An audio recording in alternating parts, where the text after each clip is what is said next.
Hello, hello!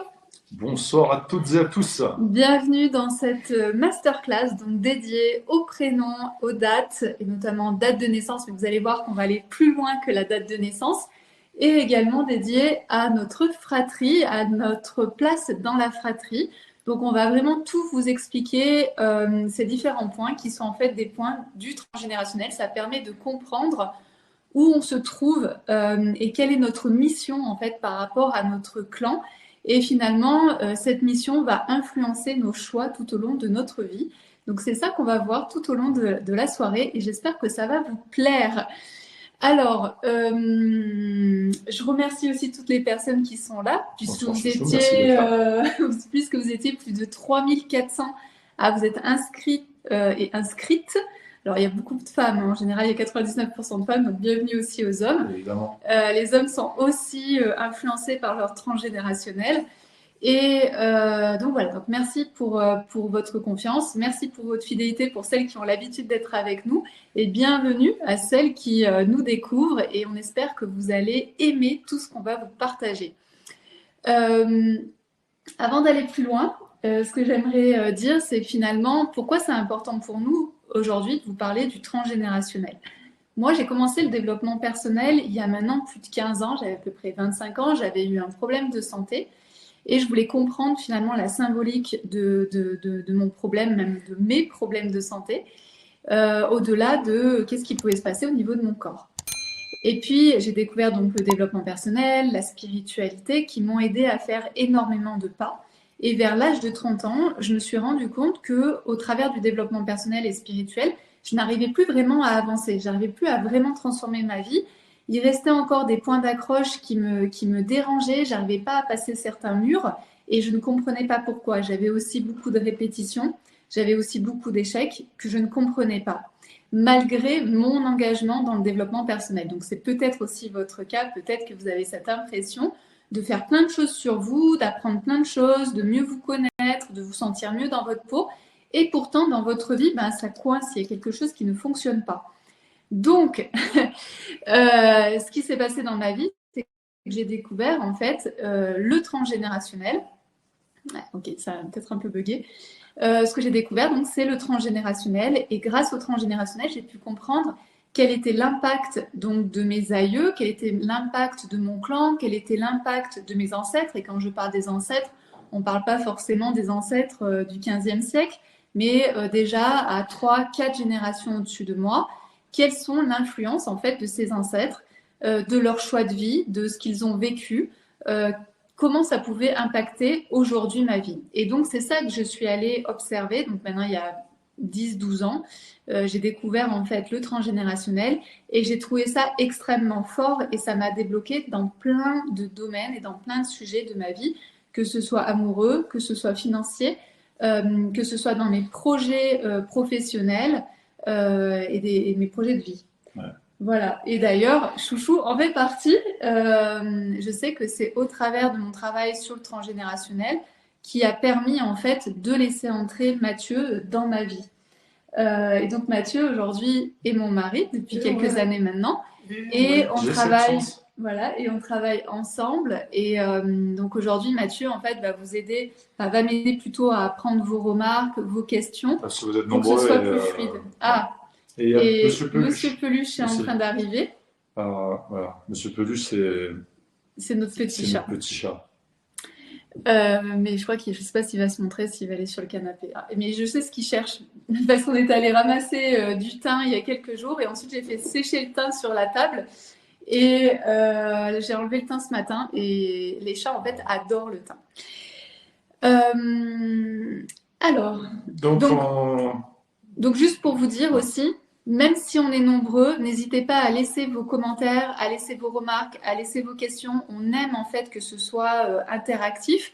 Donc bien sûr, je vais donner beaucoup de contenu, mais le but aussi, c'est de prendre à certains moments en fait vos remarques, vos questions, pour que ça puisse aider le plus grand nombre. Je ne sais pas ce que tu voulais dire. moi je lisais, je suis les Ah commentaires, d'accord. je suis. Ok.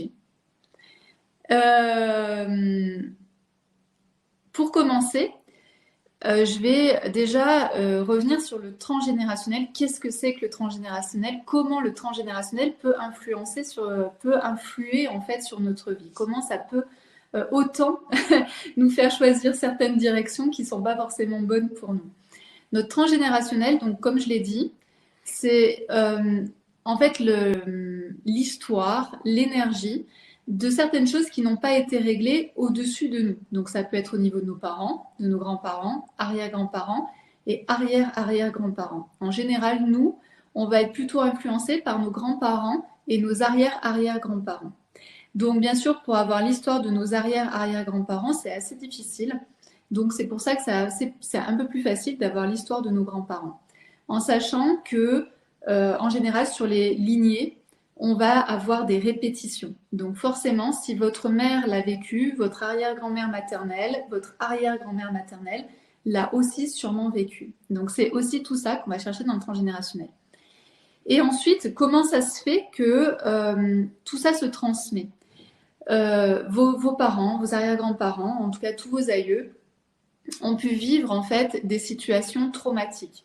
Quand je parle de situations traumatiques, ça va être par exemple le décès d'un enfant, ça va être la perte d'une personne soudaine, ça va être une faillite, ça va être par exemple un amoureux qui finalement ne fait pas sa vie avec la personne, ça va être un accident de voiture, ça va être plein de choses comme ça qui sont traumatiques et dont l'énergie, l'émotion en fait a tellement été forte que l'émotion n'a pas pu être traitée, l'émotion n'a pas pu être libérée.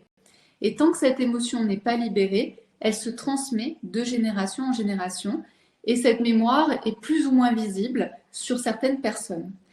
Là, ici, je parle par exemple d'accidents, de choses qui sont soudaines, etc. Mais sachez que par exemple, si votre grand-mère a été en couple avec votre grand-père qui l'a tout le temps maltraité toute sa vie, sachez que ça aussi, c'est un traumatisme. Ou si votre arrière-grand-mère voulait faire tel métier et qu'elle a été empêchée parce qu'elle est tombée enceinte, parce que ceci, parce que cela, ça aussi, c'est des traumatismes qui restent au niveau de l'arbre, au niveau de votre clan. Donc, il y a tous ces aspects-là. Et puis, bien sûr, dans notre transgénérationnel, ce qui nous est transmis, ce sont les secrets de famille, c'est-à-dire les choses qui se sont passées. Ça a été tellement difficile qu'on a mis en fait un silence dessus. Mais malheureusement, l'énergie se transmet de génération en génération.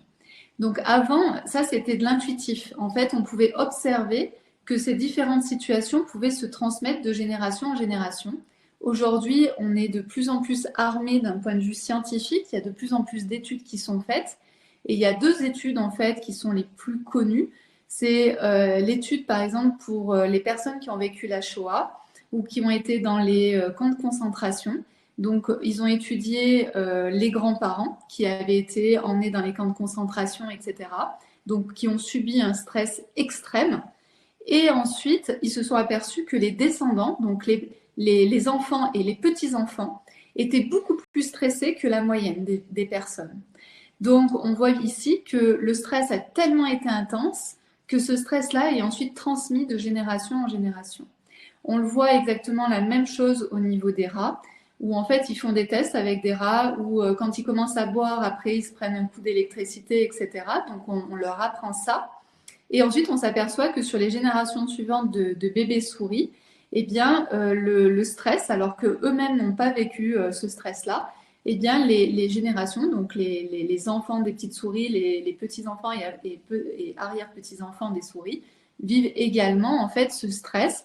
Ils ont comme intégré ce stress alors qu'eux ne l'ont jamais vécu. Donc c'est à la fois mystique et scientifique. Et scientifique. Ouais. Et c'est juste qu'on en est au début de prouver scientifiquement ce truc-là, alors qu'en réalité, quand on fait de l'observation, quand par exemple je travaille avec les personnes, je m'aperçois que c'est dingue parce qu'il y a vraiment beaucoup de répétitions. Et les répétitions, les loyautés, les secrets de famille, on va les voir comment ? On va les voir notamment avec les prénoms, on va les voir avec les dates de naissance et la place dans la fratrie. C'est pour ça qu'on va parler de ça ce soir. En sachant que donc, ce que je propose, c'est de pouvoir vous parler de votre histoire qui aujourd'hui influence votre vie, au travers du rapport transgénérationnel personnalisé. Donc, vous êtes déjà nombreuses à avoir commandé votre rapport transgénérationnel personnalisé. Donc, sachez qu'à un moment donné, dans la session de ce soir, je vous permettrai en fait de travailler avec moi et pour pouvoir obtenir votre rapport, pour pouvoir comprendre finalement qu'est-ce que vos ancêtres vous ont légué, l'héritage que vous avez reçu. Je parle toujours de moutons noirs. Si vous êtes là, c'est que vous faites sûrement partie des moutons noirs. C'est-à-dire que dans la famille, tout le monde n'est pas apte d'aller voir les loyautés. Tout le monde n'est pas apte d'aller voir les secrets de famille. Tout le monde n'a pas cette capacité-là ou cette conscience-là à se dire « mais je suis toujours en train de répéter la même chose, qu'est-ce qui se passe? Est-ce qu'il n'y aurait pas quelque chose à comprendre, à régler, à réparer au-dessus de moi ?» D'accord? Tout le monde n'a pas cette capacité-là. Donc si ce soir vous êtes là, c'est que vous faites partie de ces fameux moutons noirs. Et moi, je fais partie de ces moutons noirs, c'est-à-dire que c'est vrai que dans ma famille, je suis celle qui vient un peu déranger, qui vient poser des questions, qui regarde son arbre, qui ne comprend pas pourquoi il y a telle chose, etc. Et ça fait 10 ans que je travaille sur mon arbre et je découvre encore aujourd'hui des choses sur mon arbre. C'est-à-dire qu'aujourd'hui, dès que j'ai un blocage, dès qu'il se passe quelque chose de bizarre dans ma vie, je vais voir mon arbre et je relis en fait mon arbre sous un autre angle encore, d'accord? Donc c'est vraiment ça qui est intéressant dans le transgénérationnel, c'est qu'on peut vraiment changer sa vie et toute sa vie, et tout le monde n'est pas capable de le faire, mais si vous êtes là aujourd'hui, c'est que vous êtes capable de le faire. Je réponds rapide à Corinne. Oui. Nous avons 2 lignées, celle du père et de la mère. Tout à fait. Oui, tout à fait. Tout à fait. Et c'est intéressant ta question, Corinne, parce que les 2 arbres, en fait, l'arbre de ta mère et l'arbre de ton père, en fait, se parlent. C'est-à-dire, soit ils sont équivalents, c'est-à-dire ils sont symétriques, d'accord? Ils racontent en fait la même histoire. Par exemple, si dans l'histoire de ta mère, il y a eu des spoliations, il y a peut-être des spoliations aussi du côté de ton père. Mais aussi, elles peuvent être complémentaires, c'est-à-dire que peut-être que ta mère, dans sa famille, ils ont été spoliés, et puis peut-être que dans la famille de ton père, ils ont spolié, tu vois. Et là, c'est complémentaire. Mais en tout cas, on va toujours retrouver, tu vois, la spoliation quelque part dans l'arbre. Certaines familles ont la spoliation, et d'autres familles n'ont pas du tout la spoliation, d'accord? Donc, c'est ça qu'il faut observer. Et c'est ça que je vous aide en fait à observer dans votre arbre grâce au rapport transgénérationnel personnalisé. Par exemple, je vois beaucoup, certaines d'entre vous là sont en train de mettre votre prénom, la date de naissance, etc.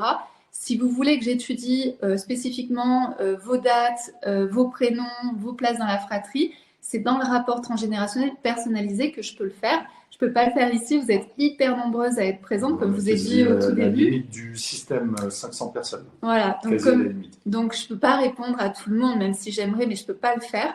Là, ce soir, c'est pour démystifier, c'est pour vous aider à comprendre en fait comment le transgénérationnel agit sur votre vie. Je vais vous donner aussi bien sûr les informations de comment on lit les prénoms, etc. Mais je ne peux pas faire de l'individuel au travers de ce rendez-vous. Rapidos, mon chouchou, pour Isabelle, le deuxième prénom peut-il aussi influencer mon histoire? Oui, bien sûr. Quand on regarde l'arbre, par exemple, souvent on va avoir ce que j'appelle des prénoms cachés, c'est-à-dire, par exemple, je l'ai eu avec une cliente où en fait, dans tout son arbre, ils avaient donc un premier prénom, par exemple Pierre, Marcel, etc. Et en deuxième prénom, ils avaient tout le temps Jules. Et puis à un moment donné, son grand-père, lui, il s'appelle Jules avec des deuxièmes prénoms. Donc ici, en fait, c'est comme si c'était quelque chose qui était tu, c'est-à-dire le premier prénom, c'est Pierre, Marcel, nanana, et caché, donc celui qui n'est pas très utilisé, va être Jules. Et ensuite, on va le retrouver, Jules, où là, il est mis au grand jour. Donc par exemple, pour le prénom Jules, quand on entend le prénom Jules, on sait qu'il y a un Jules quelque part, c'est-à-dire qu'il peut y avoir une problématique de filiation ou qu'il y a un amoureux, une amoureuse, quelque chose qui n'a pas pu être fait au niveau amoureux, d'accord? Donc, et ça, on va remonter au premier qui a été appelé Jules, que ce soit par son premier ou son deuxième prénom, d'accord? Et ensuite, là, c'est mis au grand jour, où il y en a un qui s'appelle Jules, et là, on peut pas ne pas le voir, en fait, d'accord? Donc, il est possible ensuite que ces personnes-là, tout au long de la filiation, jusqu'à ma cliente, aient vécu en fait des amours impossibles. D'accord? Donc ça, c'est ce qu'on peut retrouver chez notamment ici les garçons. Ma cliente n'était pas concernée par ça, mais par exemple son frère pourrait être concerné par ça, avec des amours impossibles. Merci chouchou. Alors, je ne sais pas s'il y a des questions, déjà Ouais. par rapport à ce que je viens de dire. Alors, ce qu'il y a, c'est que ça va très vite. D'accord. Donc, entre le moment où tu as répondu et il s'est écoulé. Ouais, Alors, ce que j'aimerais aussi dire, c'est que c'est écoulé. votre arbre veut toujours être en équilibre, d'accord? C'est comme si votre arbre était un mobile, vous savez, comme pour les enfants au-dessus du lit, on va mettre un mobile et le mobile, il est toujours bien équilibré. Et quand un ancêtre vit en fait une situation dramatique, un événement où l'énergie vient se bloquer, l'émotion vient se bloquer, eh bien le mobile en fait va se déséquilibrer. Et notre arbre déteste le déséquilibre. Donc, il va fabriquer en quelque sorte un nouveau-né qui va venir en fait pour venir rééquilibrer le mobile, rééquilibrer l'arbre. Donc, si vous êtes le mouton noir, puisque vous êtes ici, vous êtes celle ou celui qui est là pour rééquilibrer en réalité le mobile sur plusieurs aspects de votre arbre. Ce qui est important, et c'est pour ça que je parle de fratrie, c'est que tout le monde n'a pas reçu les casseroles du dessus, d'accord? Vous n'avez pas reçu toutes les casseroles de votre arbre, c'est important de le dire. Chacun des héritiers reçoit des casseroles, d'accord? Et ensuite, à chacun de se dire, bah, je prends ma casserole et puis je vais libérer cette énergie qui est bloquée. Ou alors, je peux dire, bah, je prends la casserole, je me pose aucune question, puis je me galère toute ma vie avec cette casserole. D'accord? Donc, vous n'avez pas, par exemple, si vous êtes dans une fratrie, par exemple, de 3, vous n'allez pas avoir les mêmes casseroles et vous n'avez pas le même projet sens déjà au départ, mais en plus, vous n'allez pas hériter des mêmes casseroles. D'accord? Et sachez que dans une fratrie, les 3 ne vont pas être moutons noirs. Souvent, il n'y en a qu'un seul qui est mouton noir, qui vient poser les questions dérangeantes. Peut-être là, il y a pas mal de personnes qui sont intéressées, qui demandent pour le rapport. Et donc là, peut-être juste avant, répondre à Anne. De quoi avez-vous besoin pour réaliser ce rapport transgénérationnel? Tu peux juste rapidement expliquer ce dont toi tu as besoin. Donc ça, c'est intéressant. Par rapport au rapport transgénérationnel personnalisé, vous allez recevoir un questionnaire, d'accord? Dès que vous avez fait le paiement, vous allez recevoir un email et ensuite, ça vous permet d'accéder à un questionnaire. Dans ce questionnaire, je vous explique en fait comment ça marche, mais là, je vais vous dire juste simplement. Vous mettez tout ce que vous savez. Donc, des fois, il y a plein de choses qu'on ne sait pas. Il y a par exemple une partie de l'arbre qui est complètement morte. Il y a une lignée où on n'a aucune info. Et c'est OK. Et vous mettez aussi ce que j'appelle les mythes et les légendes. Même les doutes. Voilà, même les doutes. Les suspicions, les ragots. Sont justes. Ça, c'est-à-dire que, bien sûr, les mythes, il y a des trous. Mais les mythes font des trous, mais il y a aussi des choses qui sont très intéressantes parce que vous, en tant qu'enfant, vous avez pu observer des choses, vous avez pu comprendre des choses. Tout est pris en compte. Toutes les questions que vous êtes posées, par exemple, vous dire mais pourquoi ils m'ont donné ce prénom-là? Moi, c'est le cas. Moi, je me disais pourquoi ils m'ont donné ce prénom Peggy alors que dans la lignée, et ça depuis toute petite, hein, j'avais pas eu besoin de regarder mon arbre, mais je voyais bien que j'étais d'une famille d'origine française de génération en génération. Et je me suis dit, mais pourquoi ils m'ont donné en fait ce prénom Peggy, qui est un prénom anglais? Donc c'était quelque chose qui faisait comme une tache et qui était vraiment visible. Donc bien sûr, après, j'ai décortiqué grâce à mon arbre et grâce à toutes les questions que j'ai posées. Mais c'est pour ça que c'est important. Tout ce qui vous a toujours posé question, des choses bizarres, même des comportements bizarres que vous pouvez avoir, des échecs que vous vivez, etc. Et toute l'histoire que vous avez pu entendre sur vos parents, vos grands-parents, la manière dont ils se sont rencontrés, la manière dont ils se sont peut-être séparés, les maladies, si vous connaissez les maladies, etc. Vous mettez tout ce que vous avez en sachant que par rapport à votre questionnaire, une fois que vous avez acheté le rapport, vous pouvez mettre 2 mois avant de remplir votre questionnaire. C'est pas un problème pour moi. Par contre, dès que je reçois le questionnaire, je vais le traiter et je vais regarder en fait votre histoire. En fait, le problème intervient lorsque les personnes se précipitent pour remplir le questionnaire. C'est là que ça devient problématique. Voilà. Vaut mieux que vous mettiez 10 jours, 2 semaines ou 15 jours ou 3 semaines à remplir. Mais au moins, ce sera juste et il ne manquera rien. Plutôt que de faire des interversions, des erreurs, parce que ça tu le vois régulièrement, des gens qui se précipitent, ils ont tellement envie de savoir qu'ils rendent tout ça. Et au final, Toi, une fois que une fois que tu es en train de faire un rapport, tu arrives à la moitié ou trois quarts du rapport, donc ça te Et prend à qu'on peu me près une dit, demi-journée. en fait, j'ai Euh, inversé entre mes deux grands-mères. voilà, ou ah oui, j'ai oublié de dire ça, est-ce que c'est finalement je suis pas premier mais deuxième parce que et ben en fait ça foire tout Voilà. et c'est là que ça devient problématique. Et là, moi, ça Voilà. m'embrouille. Donc, Voilà. le but, c'est vraiment de prendre le temps de remplir le questionnaire. Vous avez autant de temps que vous voulez. Vous pouvez aller poser toutes les questions que vous voulez aussi autour de vous et revenir avec les infos, etc. Pour les personnes qui me disent, ah, mais moi, j'ai plus personne autour de moi, sachez qu'à l'époque, en fait, les gens ne voyageaient pas beaucoup et restaient tout le temps dans le même village. Donc, ce que vous pouvez faire aussi, c'est retourner dans le village de vos arrière-grands-parents, de vos grands-parents, etc. Et puis poser des questions aux gens qui sont encore là. Et puis, il y a peut-être aussi les petits-enfants qui sont de la même génération que vous, qui ont entendu des choses. Parce que c'est un peu ce qu'on dit, en fait, dans le transgénérationnel, et notamment au niveau des secrets de famille, c'est que tout le monde est au courant, sauf vous. C'est un petit peu comme les personnes qui sont cocus.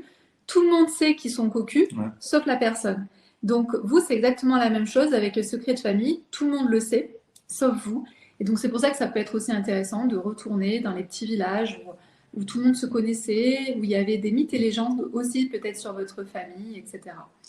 Je te propose parce qu'il y a pas mal de personnes qui sont intéressées, Oui. de mettre le bouton. Ouais, Marc, ok. qu'est-ce que t'en penses? Oui, oui. Et après, je vous expliquerai, mais vous pouvez déjà réserver votre rapport parce qu'en fait, je prends aussi une quantité limitée de rapports. Sinon, moi, je mélange toutes les histoires de chacun. Donc, je peux pas non plus Ouais. faire des Donc, milliards de rapports. si en vous peu de êtes temps. si vous êtes sur le téléphone et que vous regardez le live comme ça, vous n'allez pas voir le bouton qui vous permet d'aller prendre votre rapport personnalisé. Donc, il faut le basculer à la verticale et là, le bouton va apparaître. Vert. Voilà, le bouton, c'est l'offre, je crois, ou je ne sais Ouais. plus comment c'est indiqué, mais voilà, bon, c'est juste pour la petite info. Et il y a plusieurs questions qui reviennent, peut-être rapidement. Et juste dire, Vas-y. si vous voulez réserver votre rapport, quand vous cliquez sur le bouton vert, il y a 3 offres différentes. Et le rapport, en fait, c'est le numéro 2. Donc, c'est celui du milieu. Ouais, tout est Enfin, indiqué. c'est le numéro 2, le rapport. Voilà. Une question qui revient là pas mal, c'est si on fait un travail sur son transgénérationnel, est-ce que ça permet de ne pas transmettre aux enfants? Oui, alors ça, c'est une très bonne question. Donc, effectivement, il faut vous imaginer, en fait, comme un rouage, en fait, de l'horloge. C'est-à-dire qu'il y a le rouage du haut, il a été bloqué par une situation. Et vous, en venant travailler, vous recommencez à mettre de la vie donc au-dessus de vous, c'est-à-dire que vous reconnaissez ce qu'a vécu votre aïeul. Vous reconnaissez que vous pouvez avoir un destin plus léger que celui de votre aïeul. Et ensuite, effectivement, pour les générations suivantes, vous ne transmettez pas en fait cette énergie bloquée. Au contraire, il récupère en fait une énergie qui est vive. Il faut imaginer, quand on parle de transgénérationnel, on parle d'un arbre.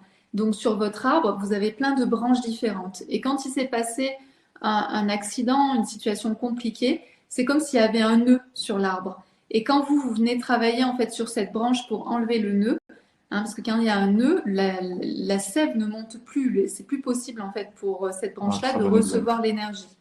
Donc quand vous venez travailler sur ce nœud de cette branche et que vous libérez le nœud de cette branche, eh bien la sève va pouvoir à nouveau circuler. Eh bien c'est ce qui se passe pour votre aïeul qui est juste au-dessus de vous, mais également pour vos descendants, donc enfants, petits-enfants. Et si vous n'avez pas eu d'enfants, sachez que c'est possible que votre frère ait eu des enfants, donc pour vos neveux et pour vos nièces, d'accord? Vous ne transmettez pas aux générations suivantes. Tout ce qui est libéré est totalement libéré, d'accord?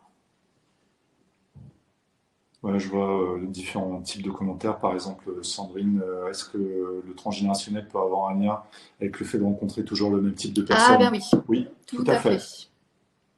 Tout ce qui est répétition. Je vais y venir. Je vais vous dire qu'est-ce qui peut faire partie du transgénérationnel et au moins vous allez vous y retrouver. Mais oui, tout à fait.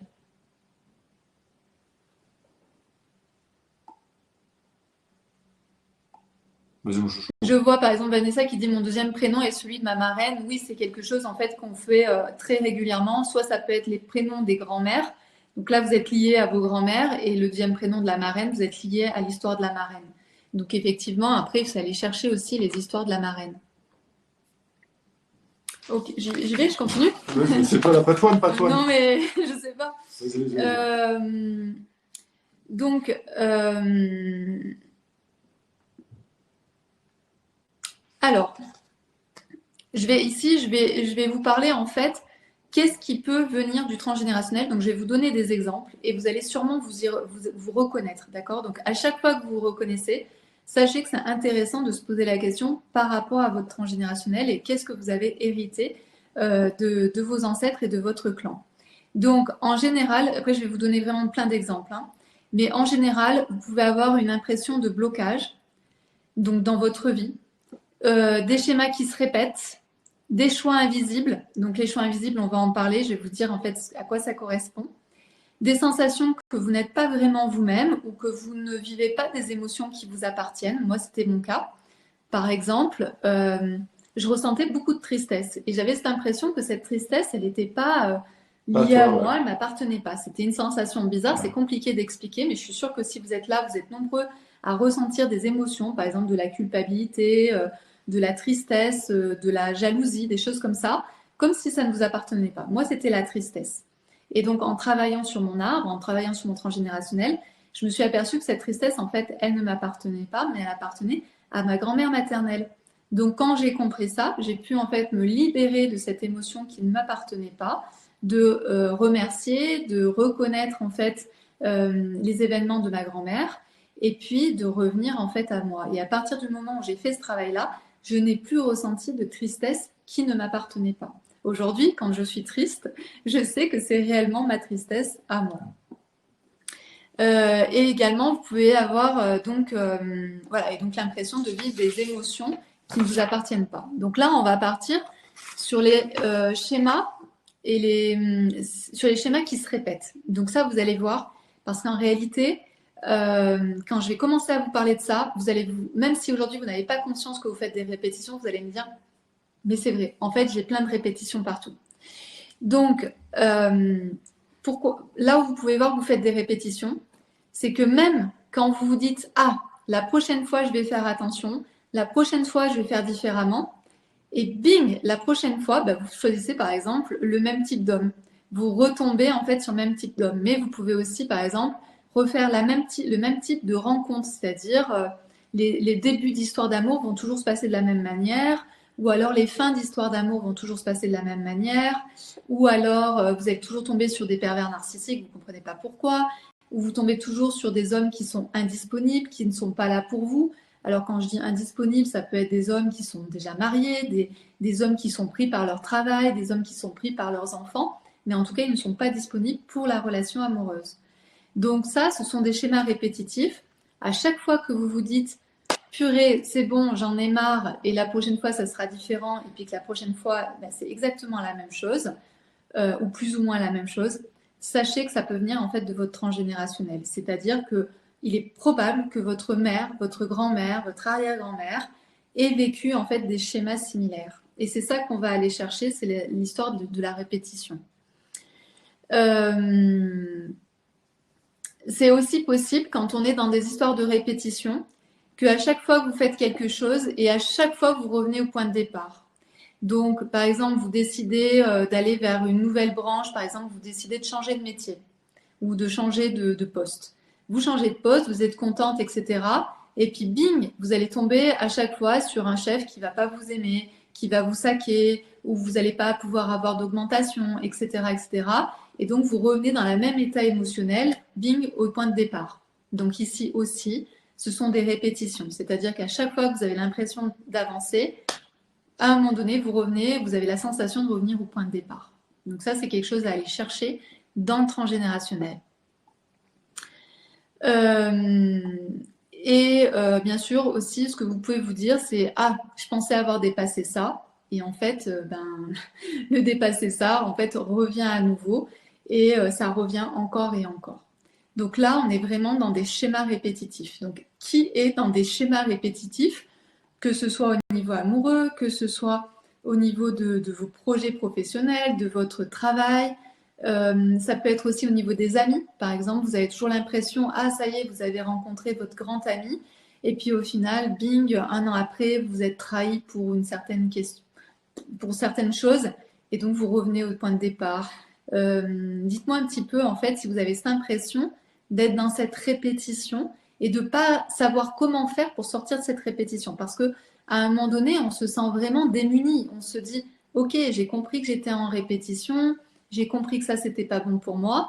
Et pourtant, à chaque fois que je fais un pas, à chaque fois, je recommence dans les mêmes travers en faisant les mêmes choix. Il faut savoir aussi qu'au niveau de l'inconscient, on aime bien aller vers les choses que l'on aime. Donc, si par exemple vos mères avaient toujours ce don d'aller chercher des gens qui n'étaient pas disponibles, ben vous répétez la même chose parce que c'est connu, c'est-à-dire que chez vous, c'est normal d'être avec des hommes indisponibles.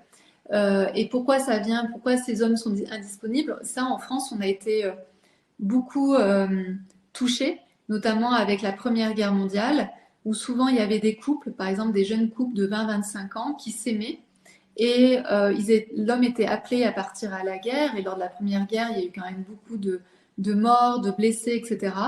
Et très souvent, en fait, l'homme ne revenait pas. Donc votre grand-mère, arrière-grand-mère, est peut-être restée avec cette attente d'un homme qui n'est pas là et cet amour aussi impossible. D'accord? Donc ça, c'est très souvent arrivé. Également avec les mariages impossibles. Par exemple, votre grand-mère était amoureuse de quelqu'un, mais on lui a demandé de se marier avec une autre personne. Donc ça, c'est les amours impossibles.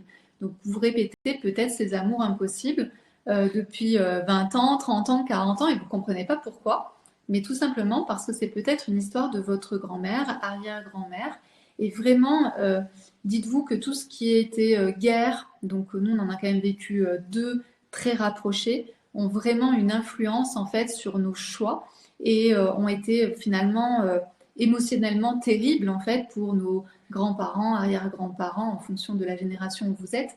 Mais ça a été vraiment des chocs terribles en fait euh, pour, euh, pour ces personnes-là. Au niveau des schémas répétitifs, il y a Jessica qui nous dit schéma répétitif côté pro et dans ma vie familiale. Et Patricia, je rencontre toujours des hommes dépendants à l'alcool. Oui, donc Par ça exemple. c'est intéressant donc, par rapport à Patricia. Donc maintenant que tu as identifié que tu répétais l'alcool, donc on va aller voir en fait dans ton transgénérationnel qui a fait ces choix en fait d'être avec ces personnes qui pouvaient aimer l'alcool. Et ensuite l'alcool c'est lié à quoi? C'est la dépendance numéro une. En fait c'est une véritable dépendance. Et donc l'alcool ça vient cacher un malheur. Donc, ce qu'on va chercher dans ton transgénérationnel, c'est où est-ce qu'il y a eu un malheur.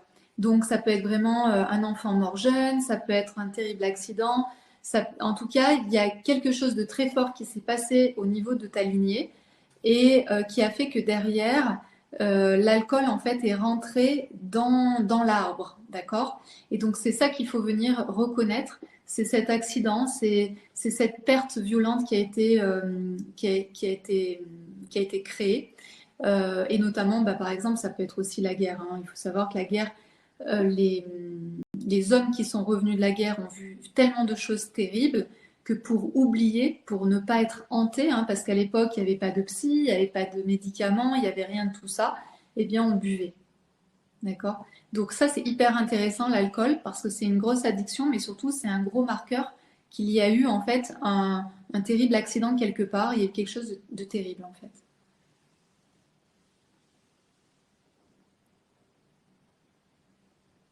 Bon, en tout cas, j'ai l'impression, je ne lis pas tout, mais j'ai l'impression que vous vous reconnaissez Ouais. dans les répétitions. Donc, si vous Ouais. vivez des répétitions, c'est hyper intéressant d'aller voir ce qui se passe au-dessus dans votre transgénérationnel. Ça, c'est vraiment, c'est la clé. Vous allez vraiment comprendre beaucoup de choses de pourquoi vous répétez les choses.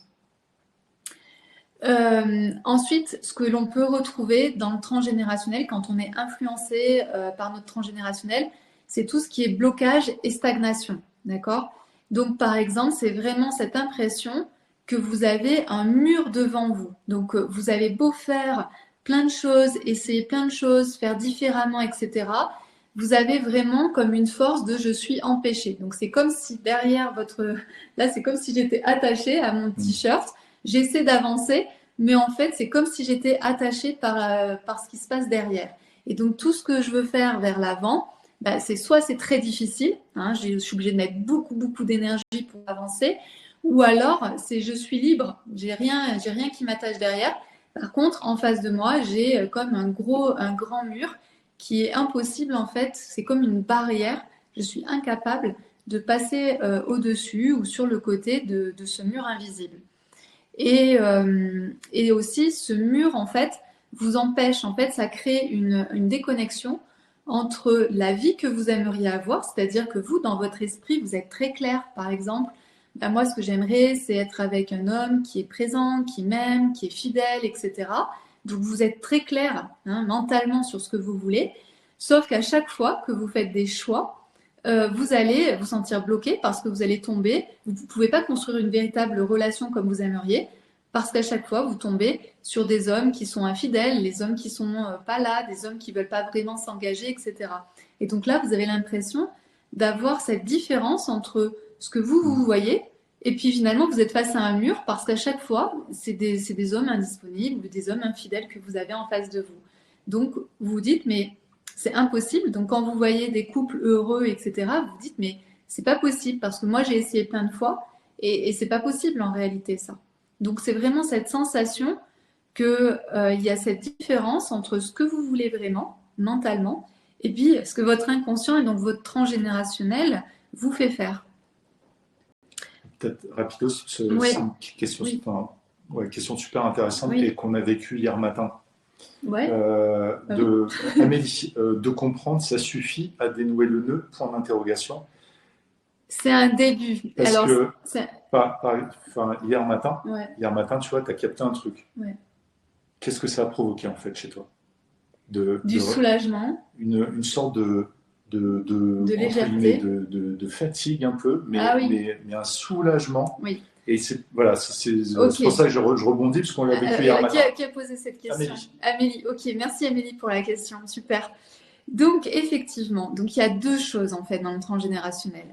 Il y a la compréhension, parce qu'on est quand même des êtres avec une manière de penser, on a besoin de réfléchir, on a besoin de comprendre. D'accord? Donc, l'humain a besoin de comprendre. Donc, l'arbre, en décodant l'arbre, parce que c'est ce que je fais en fait, je décrypte votre arbre, je décode votre arbre, et en faisant ce travail-là, ça va mettre en fait vraiment en conscience. Et par rapport à ce que disait Sweet Sweet, en réalité, ce week-end, j'ai débloqué sur deux choses, sur deux aspects. Un aspect, et sur les deux aspects, en réalité, j'avais déjà l'info. Comme vous savez, moi, j'ai déjà travaillé plein de fois sur mon arbre, j'ai déjà vu plein de choses, j'ai déjà plein d'informations. Et toutes ces informations, je les avais déjà. C'est juste que ce week-end, il y a deux choses, donc deux histoires que j'ai dénouées, en fait, juste au travers de mon arbre. Parce que, j'ai compris les liens entre tout, etc. Donc vous n'avez pas besoin de le faire, je vais le faire pour vous, grâce au rapport. C'est plus difficile de faire pour soi-même, de s'interpréter son truc tout seul, oui, plutôt que... oui, c'est normal, Voilà. parce qu'en fait, le mental va toujours résister, d'accord? Vous pouvez savoir plein de choses, tant que le mental résiste, vous ne pouvez pas voir les choses. Alors que c'est plus facile quand c'est quelqu'un qui va vous le dire. Par exemple, moi, dans le rapport, j'écris les choses. Donc, je vous mets à plat ce qu'il y a à comprendre. Donc, en général, le mental est plus à même. Mais quand on fait les travaux pour soi, c'est un peu différent. Donc, le but, c'est de comprendre. Et en comprenant, ça libère en fait déjà l'énergie. C'est ah purée, en fait, je suis en train de refaire la même chose que la mémé machin et que ma mamie machin, etc., etc. Donc en fait, je comprends que finalement, ça vient pas de moi. En fait, c'est pas moi qui veux mal faire ou c'est pas moi qui m'empêche de faire des choses. C'est parce que j'étais drivée par une énergie qui était plus forte que moi et plus forte que finalement ce qui était important pour moi. Donc le fait de comprendre ça, ça fait une sorte de waouh. Ok, je comprends que c'est pas de ma faute. Je comprends que moi, je fais du mieux que je peux, mais effectivement, avec cette énergie du dessus qui était là et qui me pesait, c'est pour ça qu'on parle de fardeau, finalement, ok, je comprends mes fardeaux et je comprends ce que j'ai à régler. Et moi, en tant que mouton noir, je comprends que j'ai une mission. Je comprends enfin ma mission. Je comprends ce que j'ai à faire avec cette histoire-là. Donc ça, c'est la première chose. Et ensuite, vous verrez dans le rapport transgénérationnel personnalisé, je vous donne tout à la fin, alors après c'est en fonction des personnes et c'est en fonction de l'histoire, je vous donne entre 4 et 5 rituels. Ces rituels, c'est des actes symboliques. Donc vous voyez qu'au niveau du transgénérationnel, il y a aussi beaucoup d'inconscient. Comment on fait pour parler à l'inconscient? C'est par la symbolique. D'accord? Donc c'est pour ça qu'ensuite je vais vous donner en fait des rituels symboliques à faire. Vous les faites quand vous voulez, au rythme que vous voulez. C'est vraiment vous qui choisissez vraiment comment vous voulez les faire et à quel rythme vous voulez les faire. Mais c'est important de faire les deux, c'est-à-dire la compréhension de votre arbre. Ah ok, je comprends que c'est la mémé machin, tout ça, tout ça. Et en même temps, je fais en fait les différents rituels qui me permettent de totalement délivrer. Si vous n'avez pas ces deux éléments-là, vous allez rester bloqué. Et donc, c'est ce que disait Sweet Sweet, c'est-à-dire que moi, ce que j'ai fait, c'est j'ai fait la compréhension et j'ai fait l'acte symbolique. Et c'est pour ça que Sweet Sweet me disait, j'ai été hyper fatiguée parce qu'en fait, j'ai tout lâché, j'ai déposé tous les fardeaux. Et donc, forcément, émotionnellement, énergétiquement, il y a vraiment quelque chose qui se fait, c'est-à-dire que tout se transforme au niveau des cellules. Le mental, c'est plus trop où il en est parce qu'il faut retrouver votre véritable place. C'est vrai que j'en ai pas vraiment parlé encore jusqu'à présent. D'où le terme fardeau familiaux. Voilà, fardeau. Voilà. Et donc c'est vrai que j'en ai pas parlé, mais dans le transgénérationnel, le but aussi, c'est de reprendre votre juste place. Donc forcément, votre mental doit comprendre quelle est votre place. Vos cellules, en fait, vont plus du tout vibrer de la même manière. Donc c'est très fatigant pour le corps, ne vous inquiétez pas, en 24 heures, vous récupérez, là je vais très bien. Mais ce que je veux dire, c'est si vous avez une fatigue ou si vous sentez qu'il y a un changement de vibration, etc., c'est que vous êtes au bon endroit, d'accord? C'est que vous avez fait la compréhension plus l'acte symbolique. Et ça, c'est ce qui vous permet de vous libérer et d'arrêter de faire les répétitions ou d'arrêter de vous sentir avec un mur invisible devant vous ou quelque chose qui vous retient en arrière et qui vous empêche d'avancer. Ça sert à ça le transgénérationnel et c'est quelque chose donc de très simple parce qu'avec le rapport transgénérationnel personnalisé, vous remplissez le questionnaire avec le maximum d'infos que vous avez. Si vous n'avez pas beaucoup d'infos, c'est pas grave. Oui, du coup, ça répond à un commentaire, à une question est-ce qu'il est obligatoire de faire son arbre? Non, en fait, c'est un questionnaire. Voilà. L'arbre, c'est pour moi, c'est de mon côté. Moi, j'ai juste besoin des infos que vous avez. Vous ne faites pas du tout l'arbre. Après, si vous voulez m'envoyer votre arbre, pourquoi pas, parce que c'est visuel et donc c'est plus facile pour moi. Mais c'est pas nécessaire. Donc, c'est de répondre au questionnaire et après, en fait, c'est de pouvoir avoir l'info, la compréhension et les actes symboliques pour pouvoir totalement libérer la lignée. Donc, quand je dis libérer la lignée, c'est la personne avec laquelle vous étiez en lien dans l'histoire, vous, et puis également les gens qui arrivent derrière, que ce soit vos enfants ou vos petits-enfants. Et même si vos enfants, vos petits-enfants sont déjà nés, ils vont sentir en fait que vous avez fait un travail et eux seront libérés également. D'accord ? Une question de Sandrine. Si on ne connaît pas l'histoire de ses ancêtres, est-ce qu'on peut faire cette étude avec toi ? Moi, je ne crois pas qu'on ne connaisse rien de notre famille, c'est ce que j'ai dit tout à l'heure, c'est-à-dire que tu connais sûrement au moins le nom, le prénom de tes parents, tu connais peut-être des dates de naissance, tu connais peut-être leur histoire, même si c'est des mythes et légendes, et pareil pour tes grands-parents. Ensuite, ce que vous pouvez aussi faire, c'est pour ceux qui ont vraiment zéro info, c'est ensuite demander les actes de naissance, les actes de mariage. Et là, vous avez vraiment toutes les infos, c'est-à-dire les adresses, vous avez les noms de famille, vous avez les dates, toutes les dates importantes de décès, etc., etc. Les livrets de famille aussi, bien sûr. Une autre question, est-ce que... parce qu'il y a des gens, quelquefois, ils n'ont pas une date précise, mais une année. Oui, ça marche aussi, les années, parce que les années, on a déjà des infos aussi sur l'année. Alors, bien sûr, moi, je préfère, en fait, en transgénérationnel, on aime bien les dates parce que, par exemple, moi, dans ma famille, je suis reliée à ma grand-mère paternelle par la conception et je suis reliée par mon arrière-grand-père maternel par le décès et la naissance. Donc, je sais qu'avec ces deux personnes-là, je suis sacrément liée. Et bien sûr aussi, nous, en tant que femmes, on va être plus facilement liés à notre arbre maternel. D'accord ? Donc, c'est des choses comme ça que je vais regarder qui vont me guider.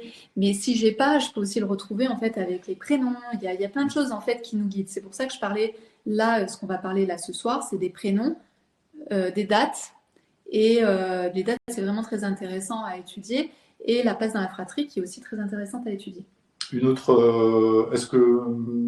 Oui, après je vais partir, je vais repartir à un moment donné. C'est juste parce que j'ai isolé celle qui revenait souvent. Une qui est revenue souvent, c'est quelle est la différence avec les constellations familiales? En gros, est-ce que là, par exemple, il y avait je ne sais plus, Anne, ce rapport est-il comparable à une constellation Non, familiale? Ça rien n'a à rien à voir. voir. Rien à voir. La constellation familiale, on s'en fiche complètement de savoir le grand-père truc muche, machin. Après, moi, oui, les constellations, ça permet d'avoir des dynamiques, en fait, de comprendre les dynamiques. Et on est d'accord là-dessus, au niveau transgénérationnel, on comprend en fait les mêmes dynamiques. Mais dans les constellations, souvent, c'est un seul problème qu'on va aller étudier. Alors que là, dans le transgénérationnel, on peut aller chercher plusieurs problèmes. Par exemple, si vous me dites, je tombe toujours que sur des manipulateurs, au travail, j'ai l'impression de jamais gagner assez d'argent par rapport à ma valeur. Voilà, vous pouvez me poser plein de questions. Et ça, c'est visible dans votre arbre. En fait, on peut vraiment aller tout chercher. C'est-à-dire que toutes vos difficultés, on peut aller les chercher dans l'arbre. Alors qu'en constelle, on va faire une question, une constelle, etc. C'est pas du tout le même travail. Et surtout, alors moi, je suis très intuitive aussi, mais dans l'arbre, dans le transgénérationnel, on fait autant quelque chose qui est très mental et très aussi très intuitif. Par exemple, j'avais une cliente en fait qui me disait, en fait, elle a été violée par son grand frère. Bon, elle m'explique le schéma, etc., etc., et elle me dit, mais j'ai l'impression d'être toute seule à avoir vécu ça. Donc, il faut savoir que tout ce qui est viol, inceste, en fait, dans une famille, c'est pas quelque chose d'isolé. Donc, ça, on le sait, c'est une dynamique. Donc, elle me dit, mais j'ai l'impression d'être la seule. Et je lui dis, qui est ta marraine? Et en fait, elle portait le prénom donc, de sa marraine en deuxième prénom. Et elle me dit, bah, c'est la sœur de ma mère. Et au début, je n'avais pas compris qu'il y avait un garçon qui était l'aîné. Je n'avais pas compris, elle ne m'avait pas dit en fait, elle ne m'avait pas expliqué au niveau de sa mère les différents frères et sœurs. Et en fait, je lui dis, écoute, toi, ton grand frère t'a violé, donc l'aîné t'a violé, toi, tu es la deuxième, tu es la fille. Et je lui dis, ta tante, donc tu es reliée à ta tante, et est-ce qu'avant ta tante, il y a un garçon? Et elle me dit, oui, il y a un garçon aîné. Et je lui dis, ok, donc elle est la deuxième, comme toi, donc vous êtes en similarité. Donc je lui dis, et ta tante, qu'est-ce que t'en penses? Et elle me dit, ben, j'ai toujours eu l'impression qu'elle avait été violée par son grand frère. Et je lui dis, ben voilà, tu n'es pas la seule, tu es comme ta tante, tu as été violée comme ta tante. Et donc ensuite, elle, son deuxième problème qu'elle avait, c'est qu'elle en avait parlé avec son grand frère, mais elle n'osait pas en parler à toute la famille. Et je lui dis, c'est important d'en parler à toute la famille pour libérer la parole. Parce que tu vois, ta tante et ton oncle n'en ont jamais parlé et ça s'est reproduit sur toi et avec ton grand frère. Donc pour arrêter en fait le carnage, il faut libérer la parole. Et donc quand tu seras prête, donc je lui ai dit fais les actes symboliques, etc. Et quand tu seras prête, libère la parole parce qu'en réalité, les incestes, les secrets de famille restent parce que la parole n'est pas libérée. À partir du moment où la parole est libérée, toute l'énergie recircule. Voilà. Ouais, c'est bon, chouchou.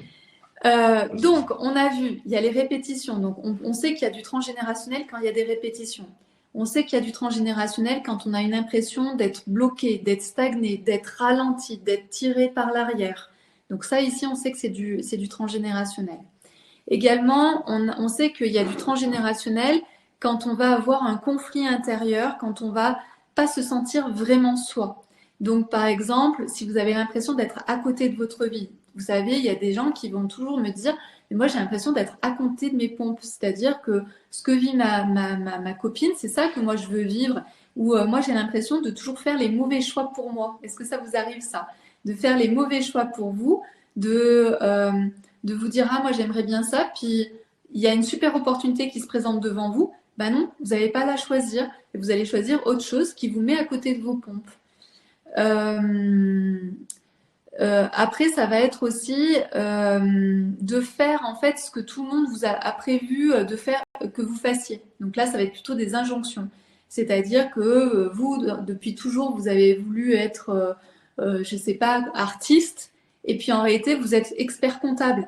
Donc ici, il y a une dissonance. C'est-à-dire que vous vous dites, mais moi, je voudrais être artiste, sauf que je sens qu'il y a une puissance, une énergie qui m'oblige finalement à être expert comptable. Alors c'est cool parce que j'ai des clients, parce que mon entreprise marche bien, parce que j'ai matériellement tout va bien. Sauf qu'en réalité, au fond de moi, je suis à côté de mes pompes parce que ça m'intéresse pas plus que ça. Et moi, ce qui me fait kiffer, c'est vraiment le côté artistique.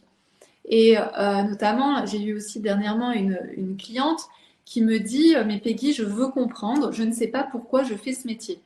Donc, c'est une question qu'elle se pose depuis toujours. Elle est kiné. Donc, en soi, on peut se dire, bah, kiné, c'est top, on est en relation.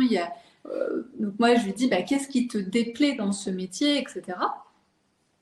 Et puis, je lui dis, comment tu as fait ce choix-là? Et elle me dit, en fait, j'ai l'impression de ne pas avoir vraiment fait ce choix d'être kiné, que c'est un peu comme si je m'étais retrouvée là. Et puis, puis elle me dit, ah, et puis papa, donc son père, bah, lui, en fait, il voulait être médecin, mais quand il a voulu être médecin, il y a la guerre qui est arrivée, et donc il a été obligé d'arrêter ses études, et il n'a jamais pu être médecin. Je dis, ok, donc là, tu vois que tu es en train de répéter, c'est-à-dire que tu es dans le corps médical, tu es en train de réparer ce que ton père n'a pas réussi à faire. Et ensuite, je lui dis, mais si toi, tu n'avais pas été kiné, si tu avais été libre, en guillemets, de ton choix, qu'est-ce que tu aurais choisi? Et elle me dit, ben moi, j'aurais aimé être chercheuse et travailler avec les algues pour faire des gélules. Rien à voir. Et je lui dis, tu te rends compte ce que tu es en train de me dire? C'est que ces gélules, elles servent à quoi? Elles servent à soigner, elles servent à prendre soin des autres, à guérir les gens.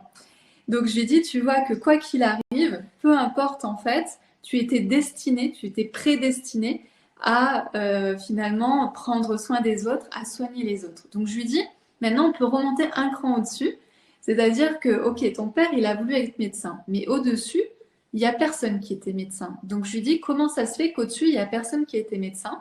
C'est qu'à un moment donné, il y a une personne dans la famille qui est décédée de quelque chose de particulier ou trop jeune et qu'on n'a pas pu le guérir, on n'a pas pu le sauver.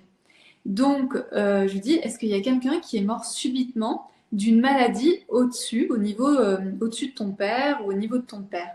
Et là, elle me dit, mais oui, parce qu'il y avait un grand-oncle qui a eu, je ne sais plus quelle maladie, et qui est décédé en fait subitement parce qu'on n'a pas su, on ne savait pas comment le traiter. Donc je lui dis, tu vois que là, ton père, ce qui s'est dit inconsciemment, ce que le clan lui a transmis au niveau de ton père, c'est plus jamais ça n'arrivera. Le but, c'est vraiment de pouvoir avoir quelqu'un dans la famille qui soit fiable, qui soit dans le médical, qui puisse sauver pour que plus jamais on perde en fait quelqu'un trop jeune, trop tôt, d'une maladie qu'on ne sait pas guérir. Donc, c'est ça qui est intéressant, c'est-à-dire qu'avec l'arbre, on peut remonter en fait très loin et comprendre le pourquoi du comment. D'accord? Donc ça, c'est vraiment, vraiment la base. Ça, c'est la compréhension. Puis après, on fait l'acte symbolique, c'est-à-dire que on reconnaît la difficulté du père à être devenu médecin parce qu'il y a eu la guerre, qui n'a pas pu réaliser sa mission. Et on reconnaît aussi le grand-oncle en fait qui est décédé trop jeune et que tout le monde en fait a été triste de perdre cet oncle, de perdre cette personne trop rapidement. Et en plus qu'on n'a pas pu le soigner.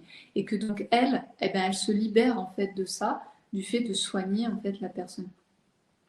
Donc voilà un petit peu ce qu'on peut voir en fait au travers d'un arbre, juste avec quelques indices. C'est pour ça que je vous dis que c'est intéressant. Tous les indices, toutes les informations en fait m'intéressent dans l'arbre. Ça te permet de reconstituer. Parce que ça permet de reconstituer. Et ensuite, c'est des dynamiques, c'est-à-dire que moi, je sais que vous avez fait soit de la réparation, soit de la répétition. Voilà, et donc après, c'est des dynamiques qu'on va étudier et on va pouvoir remonter des crans au-dessus pour comprendre qu'est-ce qui s'est passé. Et tout à l'heure, on parlait de l'alcool, c'est exactement ça, c'est-à-dire qu'avec l'alcool, on va voir où est-ce qu'il y a eu le traumatisme, qu'est-ce qu'on a voulu oublier au travers de l'alcool. Donc j'étais dans le conflit intérieur, donc l'impression de ne pas être soi, donc c'est-à-dire c'est tout le temps faire des choix, et donc ça on le voit souvent dans les métiers, hein. Donc je ne sais pas si certaines n'aiment pas leur métier, si vous n'aimez pas votre métier, c'est possible que vous soyez en train de réparer quelque chose ou de répéter quelque chose, ou si vous avez du mal à vous trouver par exemple dans votre mission de vie, du mal à vous trouver dans votre voie professionnelle, ça peut être vraiment ce conflit intérieur de on m'a donné une mission, pour que plus jamais ça arrive aussi, comme on était dans le médical, ça, on le voit souvent en fait au niveau gynéco. Par exemple, à l'époque, vous savez, les femmes accouchaient à la maison, il y avait soit le bébé qui mourait, soit la femme qui mourait en couche. Et donc ça, il y a aussi des familles de gynéco, parce qu'il y a eu tellement de femmes qui sont mortes en couche ou des bébés qui n'ont pas pu vivre à la naissance, qu'on se dit, ben, plus jamais ça n'arrivera. Donc, on crée dans la famille ben, des gynécos. Au moins, on est sûr que plus jamais ça arrive. OK? Alors, est-ce que le rapport permet de connaître sa mission de vie? Oui, tu peux poser la question. Moi, ce que je vais surtout voir, c'est pourquoi tu n'es pas à ta place ou pourquoi tu n'arrives pas à trouver ta mission de vie. D'accord? C'est ça que je vais aller voir. Et donc, en comprenant pourquoi tu n'arrives pas à découvrir ta mission de vie, ça permet de, waouh, en fait, je comprends. Et ensuite, tu fais l'acte symbolique et tu vas voir qu'ensuite, tu vas être beaucoup plus ouverte et ça va être plus facile pour toi pour trouver ta mission de vie. Ah, je travaille en prison, c'est intéressant. Je vais pas non plus faire tous les métiers, mais en tout cas, si vous voulez avoir des infos sur votre métier, par exemple, Lydie, si tu veux avoir des infos sur ton métier en prison, donc je sais pas exactement ce que tu fais en prison, mais en tout cas, si vous voulez avoir aussi des infos sur votre métier, comprendre votre métier, pourquoi vous avez choisi ce métier, il faut me le mettre dans le questionnaire, d'accord? Et bien sûr, si vous avez des infos sur les métiers que vos parents, arrière-grands-parents, etc. faisaient, c'est aussi Il ne faut intéressant. surtout pas hésiter parce que Voilà. Ça apporte des indices, voilà. Même si après, moi, je cherche les dynamiques. Aussi, quand on est dans un conflit intérieur, là, quand on a l'impression de ne pas être soi, ce qui va se passer, c'est que vous allez vous surprendre, par exemple, à ne pas agir en fait comme vous aimeriez agir. Vous pouvez avoir des réactions tout à fait bizarres.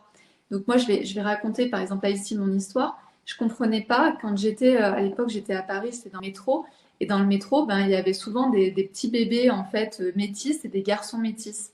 Et moi, j'étais en total kiff, en sachant que normalement, je suis pas spécialement en kiff quand je vois un petit bébé dans une poussette ou quoi, ça me fait un peu ni chaud ni froid. Par contre, quand je voyais un petit bébé métis et notamment garçon, alors là, j'étais en admiration, c'était waouh, etc. ouais, Je comprenais pas pourquoi. Donc, quand vous avez des réactions comme ça qui sont un peu disproportionnées, qui sont un peu bizarres, sachez que derrière, il y a une loyauté, derrière, il y a un secret de famille, derrière, il y a quelque chose, et que c'est important d'aller le gratter pour remettre dans l'équilibre, de mettre de l'équilibre dans votre mobile, d'accord? Donc moi, quand j'ai compris pourquoi je regardais tout le temps ces bébés métis alors que les autres bébés ne me faisaient ni chaud ni froid, j'ai compris ça. Tout est revenu en fait dans l'équilibre chez moi, mais aussi dans le clan. Parce que le bébé métis que je cherchais a été reconnu à sa juste place.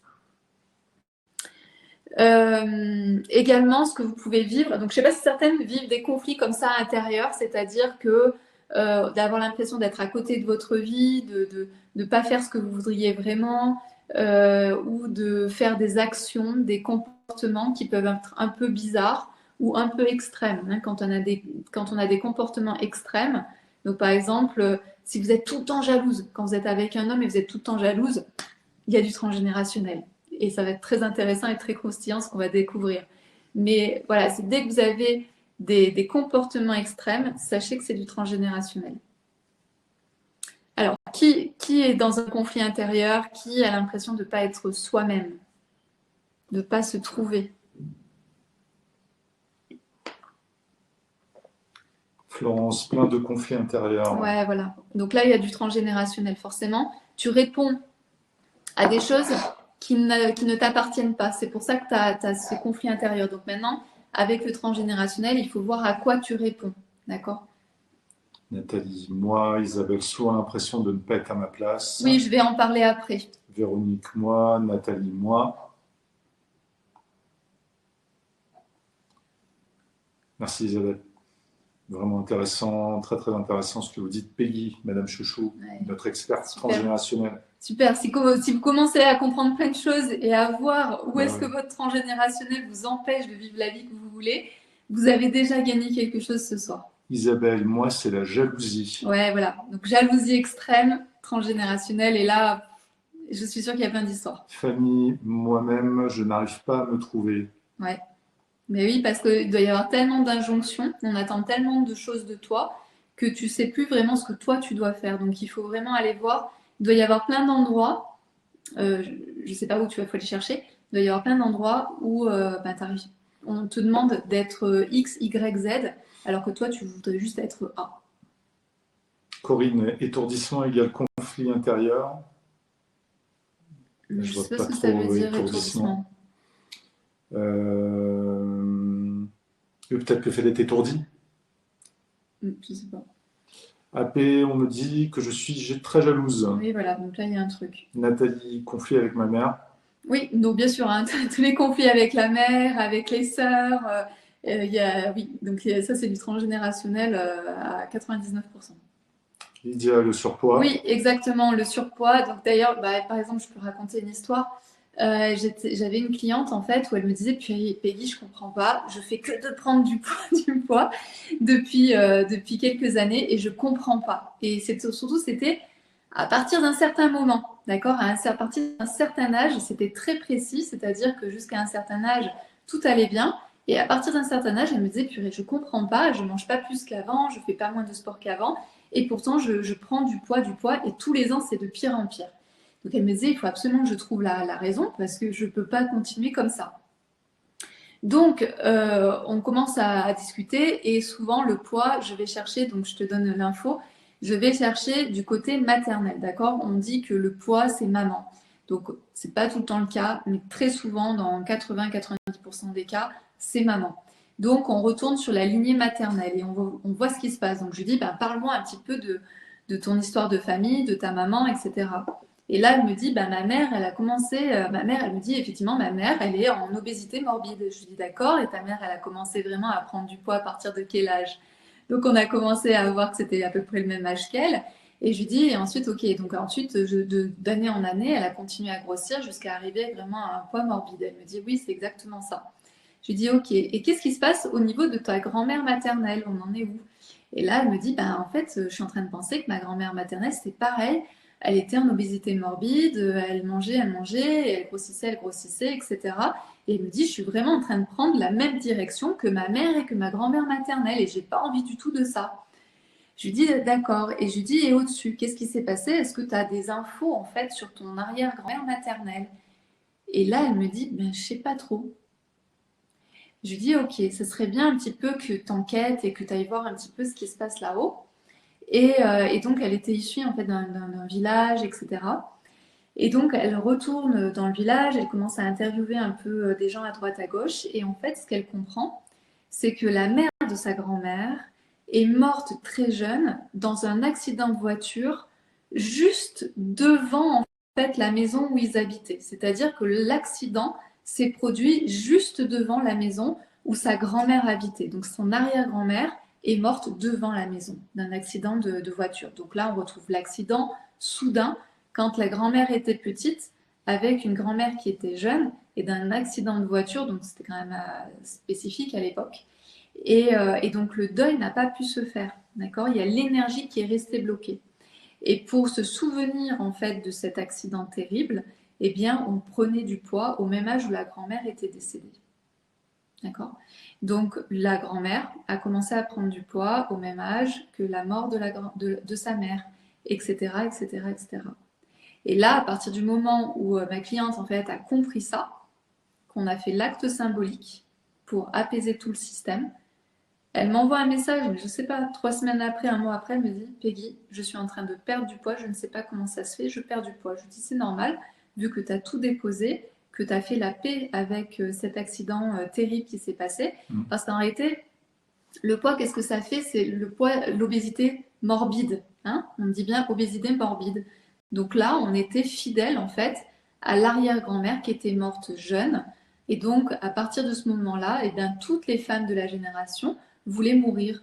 Et on ne meurt pas d'un accident de voiture, mais on meurt d'obésité. Mais peu importe, en fait, on se met dans une situation morbide. On dit obésité morbide. Donc la grand-mère et la mère étaient en obésité morbide. Et ma cliente, elle y allait tranquillement, mais doucement. Mais sûrement. Voilà.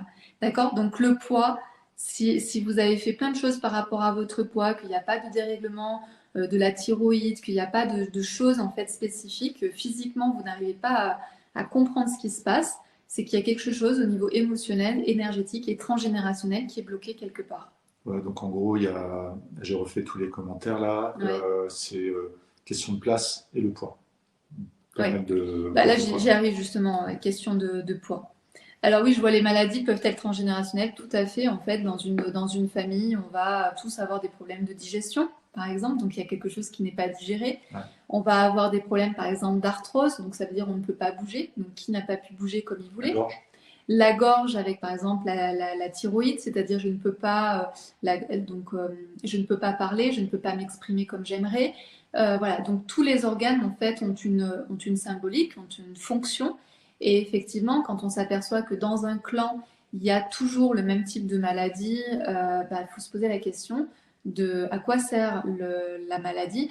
En fait, la maladie, c'est la seule manière dont votre inconscient a la capacité de s'exprimer. C'est-à-dire que comme on ne peut pas dire, comme on ne peut pas nommer certains secrets, comme on ne peut pas nommer certaines loyautés, comme on ne peut pas nommer certains accidents terribles, eh bien, le seul moyen que votre corps a trouvé, comme on ne peut pas dire, eh bien, il dit au travers du corps, donc en s'exprimant par la maladie. Un mal à dit. La maladie, c'est quelque chose qu'on a du mal à dire. Donc, c'est hyper intéressant d'aller voir ça. Donc, par exemple, si vous avez un problème de santé et que vous voulez essayer de comprendre le problème de santé au travers du transgénérationnel, on peut également le faire. Donc moi, ce que je rappelle toujours, c'est que si votre médecin vous demande de prendre tel et tel médicament, continuez à prendre tel et tel médicament, d'accord? N'arrêtez pas votre traitement, mais là, ça peut être complémentaire, c'est-à-dire que de comprendre transgénérationnellement pourquoi vous avez cette maladie, c'est quelque chose qui peut vous aider à vous soigner, d'accord? Ça fait partie du package, en fait, du soin que vous pouvez vous apporter. Donc, n'arrêtez pas vos médicaments, d'accord?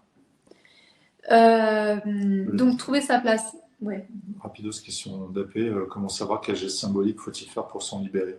Ça, c'est ce que tu proposes C'est ce que je mets voilà, dans le rapport. Voilà. Dans le rapport, la dernière partie, en fonction de votre histoire et de ce que j'ai pu voir, en général, je vous donne 4 ou 5 rituels à faire qui sont des actes symboliques et qui ne concernent que vous. C'est-à-dire que les problématiques identifiées. Voilà, les 4-5 actes symboliques que je vais vous donner, je ne les donne pas aux autres personnes.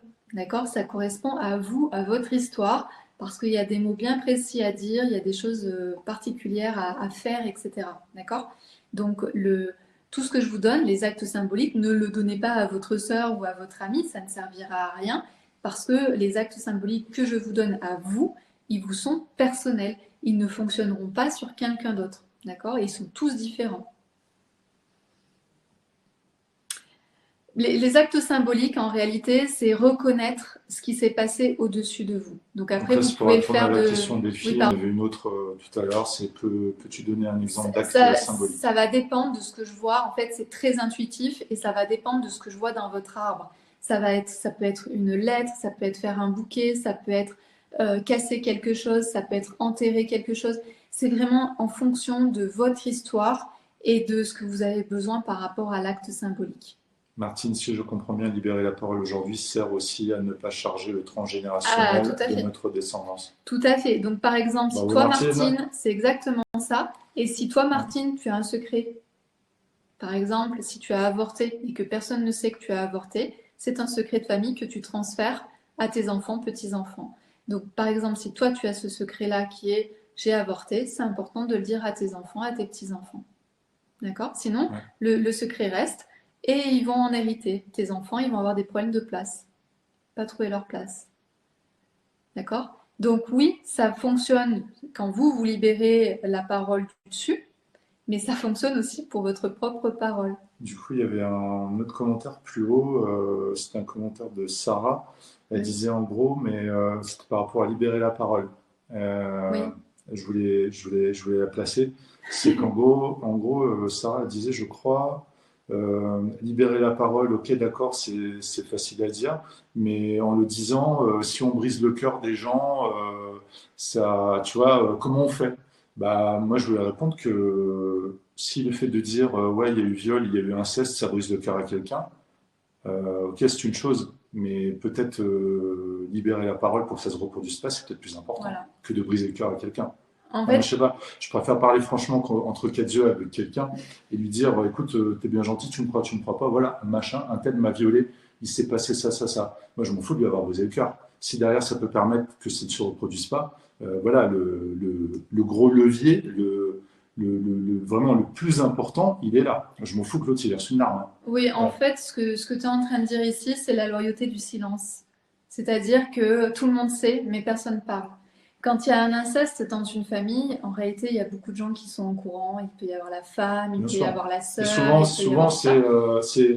je sais pas. Tout le monde le sait et Voilà. tout le monde, en fait, tout le monde fait comme ça. Tout le C'est monde ça. cache, euh, voilà, se cache les choses, alors qu'en réalité, donc c'est pour ça que c'est difficile de le dire. En fait, c'est pour ça que tu dis ça, parce que c'est très dur de le dire, parce qu'en fait, tu brises la loi du silence.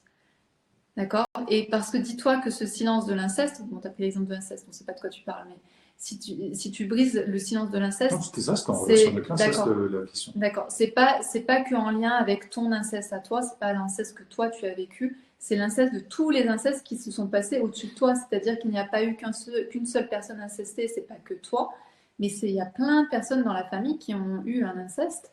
Et donc c'est briser la loi du silence. Ce qui est difficile pour toi, c'est briser, c'est de cette loyauté du silence. En réalité, c'est ça la difficulté. Mon père s'est pendu, il faut donc que je le dise à mes enfants, bien sûr. Par exemple, euh, dans ma famille, avant que j'arrive, mon grand-père est décédé. Et moi, je croyais que mon grand-père était décédé d'un cancer du poumon. Mon frère pensait qu'il était décédé de je sais plus quoi, et mon cousin pensait qu'il était décédé de je ne sais plus quoi. Encore, en fait, on avait trois versions différentes tous les trois. Et en fait, quand j'ai posé la question à ma mère, en lui disant, mais en fait, il est mort de quoi? Et là, j'ai compris. En fait, mon grand-père, il est mort donc d'une crise cardiaque. Donc, on voit bien qu'il y a une histoire de poumon ou de quelque chose qui Ouais, marche ouais, pas ouais, très ouais, bien. ouais, ouais. Donc, en fait, mon grand-père est décédé en fait d'une crise cardiaque pendant le déménagement de ma tante. C'est-à-dire que ma tante, mon grand-père aidait en fait ma tante à déménager, et ce jour-là, il est décédé. Donc ici, on a une mort soudaine dans un contexte très particulier qui est donc le déménagement de ma tante. Ouais. Donc avec de la culpabilité. Après, j'ai su en fait que mon oncle en fait avait fait une déprime suite à ce décès-là parce que je pense qu'il y avait beaucoup de culpabilité, etc. Et tout ça en fait avait été complètement cristallisé, ce qui fait que nous, en tant que petits enfants qui arrivons, eh bien, on a des versions un peu différentes parce que rien n'est réellement dit, parce que la douleur a été tellement difficile que c'est impossible de dire, ben voilà, le papy, il est mort en fait d'une crise cardiaque pendant le déménagement de ton oncle et de ta tante. Parce que c'est difficile à entendre. Et nous, en tant que petits-enfants, alors ce qui est important de dire aussi, hein, c'est que nous, en tant que petits-enfants, ça nous fait rien du tout. Nous, ça nous met juste de ah, mais c'est ça la vérité. Ah, qu'est-ce que ça fait du bien d'entendre la vérité. D'accord? C'est ça qui est important de comprendre. C'est que vous avez peut-être vécu quelque chose de terrible et que vous avez du mal à dépasser. Mais sachez que pour ceux qui arrivent derrière, ils ont inconsciemment l'information. Et quand vous leur dites la vérité, c'est ok, j'ai compris en fait pourquoi il y avait tant de différences, tant de décalage. D'accord? Donc c'est important, oui, de dire la vérité, surtout quand on entend qu'il y a des récits qui sont différents à droite, à gauche. Parce que quand il y a des récits différents, c'est qu'il y a quelque chose qui manque. Il y a quelque chose qui n'est pas dit. Donc, j'y reviens. Donc, quand vous avez du mal à trouver votre chemin, quand vous avez du mal à trouver votre place, donc par exemple, c'est vous cherchez votre voie. Donc ça, on peut le voir souvent quand Je t'en mets dans le j'entends. champ, mon choupinou. Voilà. Euh, quand, quand j'entends, quand on me dit j'arrive pas à trouver ma mission de vie, etc. Bon, bah là, on est dans une question de place, d'accord? Donc la question de place, souvent, c'est que avant vous, il y a des enfants avortés, il y a des enfants des fausses couches, il y a peut-être des enfants morts-nés, mais en tout cas, il y a des absents, d'accord? Donc on va aller chercher des absents. Quand vous n'arrivez pas à trouver votre place, c'est que vous n'êtes pas au bon endroit, notamment dans la fratrie. Par exemple, si avant vous, il y a un avortement, bien vous, et que vous êtes le premier, en réalité, vous n'êtes pas le premier, vous êtes le deuxième. Moi, c'est ce que j'ai vécu toute ma vie. J'arrivais du mal à trouver ma place. Par exemple, je pouvais être avec des copines avec qui ça se passait bien et tout. Et j'étais au resto, par exemple, avec elles. Je me disais, mais qu'est-ce que je fous là? Est-ce qu'elles m'aiment vraiment bien? Est-ce que j'ai vraiment ma place dans ce groupe de copines, etc. Et dès que je faisais des trucs en groupe, j'étais tout le temps en train de me dire, mais elle est où ma place? Est-ce que j'ai vraiment Ouais. ma place? Et puis, qu'est-ce que je fous là? Quoi, il y avait toujours ce truc, qu'est-ce que je fais là?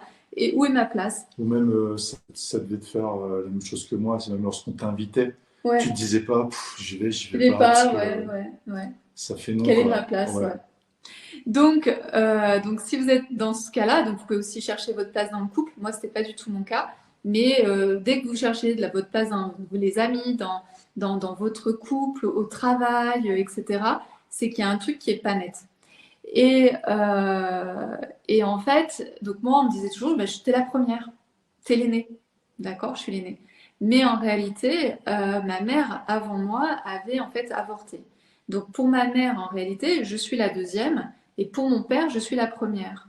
Donc c'était vrai-faux à la fois. C'est-à-dire qu'effectivement, pour mon père, je suis la première, mais pour ma mère, je suis la deuxième.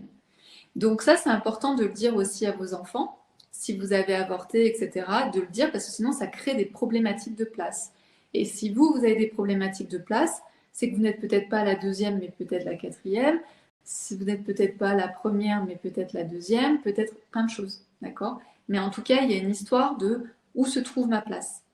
Et après aussi, on peut chercher sa place quand on est un enfant de remplacement. Si par exemple, au-dessus de vous, il y a eu un enfant à un moment donné qui est décédé très jeune, par exemple quand il avait 1 ou 2 ans, qui s'appelle par exemple Gaëtan, et puis vous, vous vous appelez aussi Gaëtan. Bon, ben là, ici, vous êtes rattaché, vous êtes un enfant de remplacement. D'accord? Donc, enfant de remplacement, c'est qui je suis finalement dans le monde, il faut que je sois vue, il faut que plein de choses, en fait, ça Hmm. entraîne plein de choses.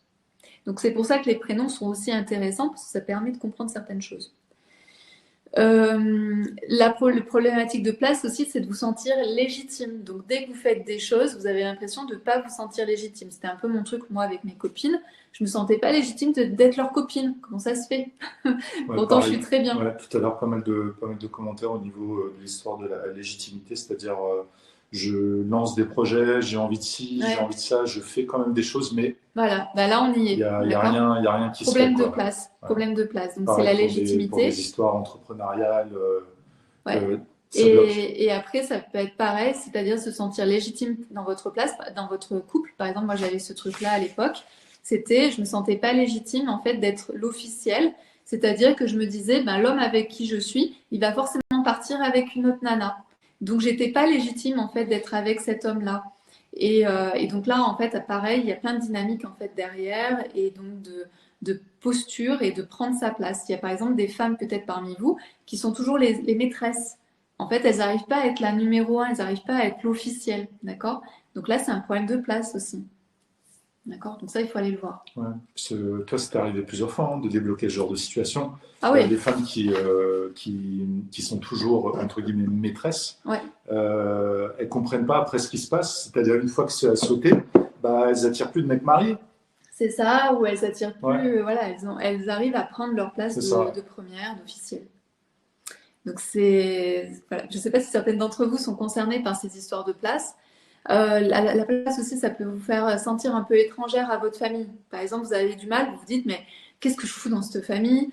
On n'est pas du tout pareil, on n'aime pas du tout les mêmes choses, on ne pense pas du tout de la même manière. Donc ça, en plus, ça, c'est mouton noir assez prononcé. Mais c'est vraiment ça, c'est de se dire, quand j'ai pas ma place, c'est qu'est-ce que je fous là?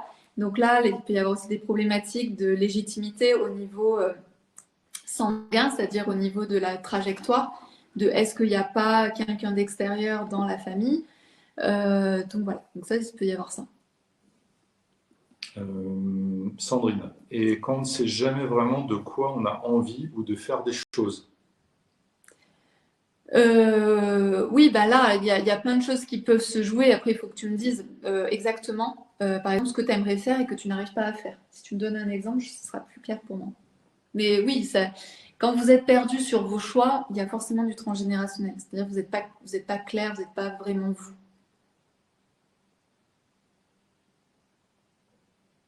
Donc, toutes les personnes qui se sentent pas légitimes, j'ai l'impression que vous êtes nombreuses, c'est une question de place. D'accord? Donc, ça, Ouais, c'est tout à fait. intéressant d'aller voir au niveau transgénérationnel quelle place vous avez, ou plutôt la place que vous n'arrivez pas à trouver qui est la vôtre. D'accord?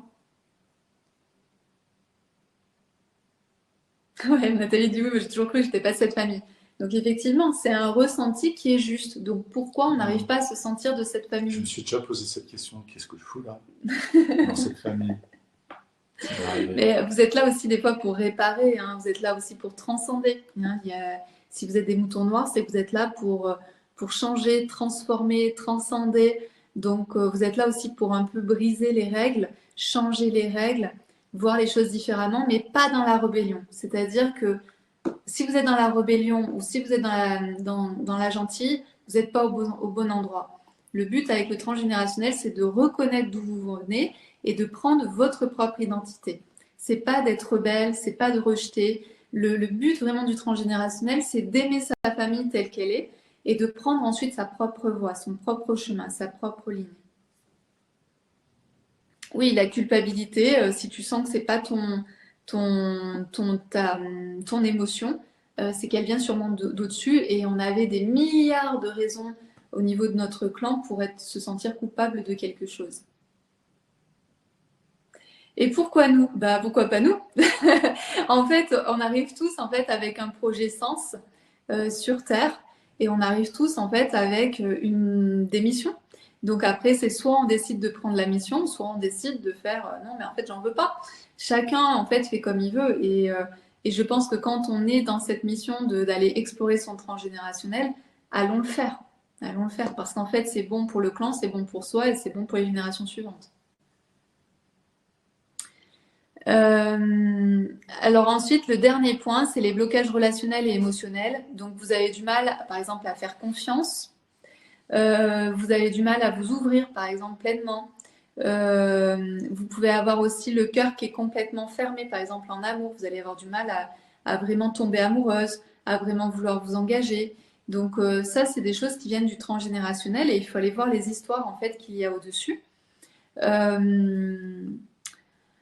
Il peut y avoir aussi des problématiques de confiance. Par exemple, si dans votre famille, vous avez été arnaqué par vos amis, ben forcément, vous allez faire attention à tous les gens qui rentrent dans votre vie, ou vous n'allez jamais vouloir qu'il y ait des gens qui rentrent dans votre maison de peur d'être volés, etc. Donc ça, il faut aller voir aussi. Il peut y avoir aussi des dénonciations. Par exemple, pendant la guerre, moi j'ai subi ça dans ma famille, où on a été dénoncé, puisque j'avais ma famille qui était dans la résistance.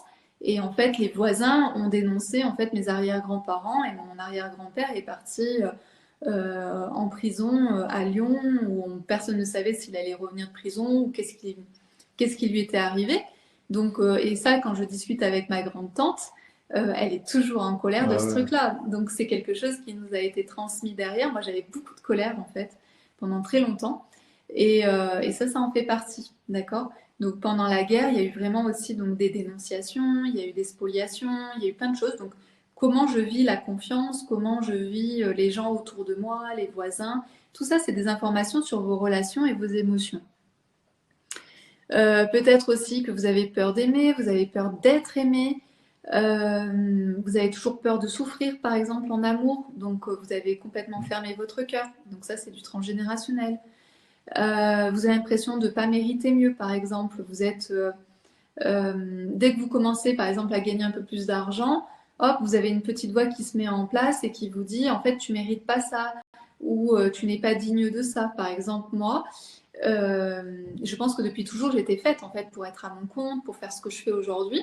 Sauf que j'étais salariée, voilà, plein de choses comme ça, qui étaient en dehors, finalement, de qui j'étais. J'étais juste en train de répondre à une loyauté.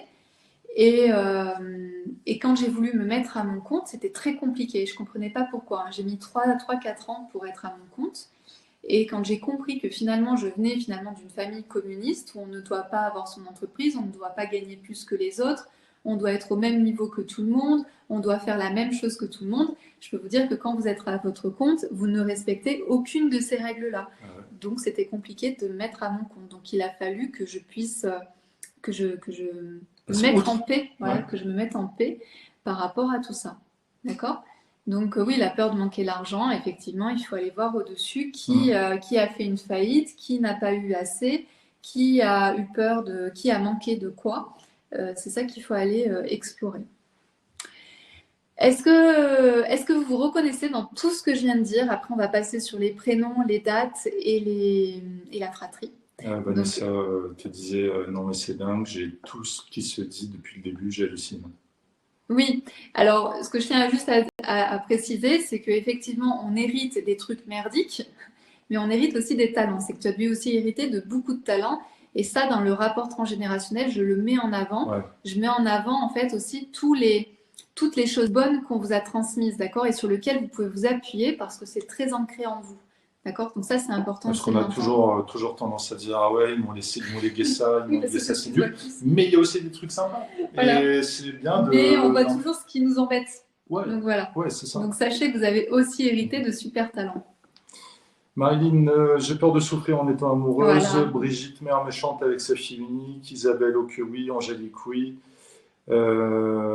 Sarah a l'impression de ne pas vivre du bon côté du globe. Oui. Ouais, Ok. Nathalie, oui. Evelyne, oui. Songul, oui. Soun, oui. Marie-Laure, oui. Vanessa, oui. Patricia, oui, carrément. Véronique, oui. Martine, oui. Rosine, je me reconnais dans plein de choses. Margaret, je me reconnais parfaitement. Florence, oh oui, on se reconnaît.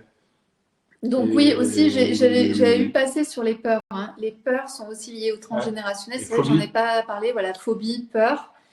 Euh, et ça, c'est important aussi de le reconnaître au niveau du transgénérationnel. Par exemple, si vous avez peur de l'eau, c'est qu'il est possible qu'il y ait un aïeux qui soit mort, noyé, qui ait quelque chose en fait Ouais. avec l'eau, hein, d'accord? Donc par exemple, si vous passez sur un pont et qu'il y a de l'eau et que vous êtes mal à l'aise ou ce genre de choses, c'est qu'il s'est passé quelque chose par rapport à l'eau. Et aussi, j'avais une fois là une cliente qui me dit j'ai l'impression qu'on noie le poisson. Ah ouais, Elle me dit un truc je comme me ça. souviens. Alors Ouais. normalement, les gens me disent Je me plutôt souviens. j'ai l'impression qu'il y a un silence ou j'ai l'impression qu'il y a un secret. Voilà, les gens ils vont me dire plutôt des choses comme ça. Et elle me dit j'ai l'impression qu'il y a qu'on essaie qu'on essaie de De noyer noyer le le poisson. poisson. Et là, en fait, je me dis attends, dans son arbre, où est-ce qu'il y a quelqu'un qui s'est noyé? Donc je regarde et en fait, c'était qui? Je me souviens plus. Je crois que c'était son grand-père. Il était parti à la pêche ou quelque chose comme ça. Et on l'a retrouvé mort en fait dans la rivière. Et les gendarmes ont conclu à un accident. Et donc voilà. Donc vous voyez, c'est aussi les expressions que vous allez utiliser. Moi, j'adore ça. Donc mettez vraiment aussi vos propres expressions. Parce que quand j'entends les expressions, souvent ça me fait tiens, là il y a quelque chose de bizarre. Et on remonte et on va voir. Donc ça, c'est vraiment intéressant, tous les mots que vous allez pouvoir utiliser. Donc, avant de partir, de vous expliquer les prénoms, les dates de naissance et la fratrie, je vais vous montrer, donc pour celles, parce que par exemple, vous êtes déjà nombreuses à avoir commandé votre rapport Ouais. transgénérationnel personnalisé.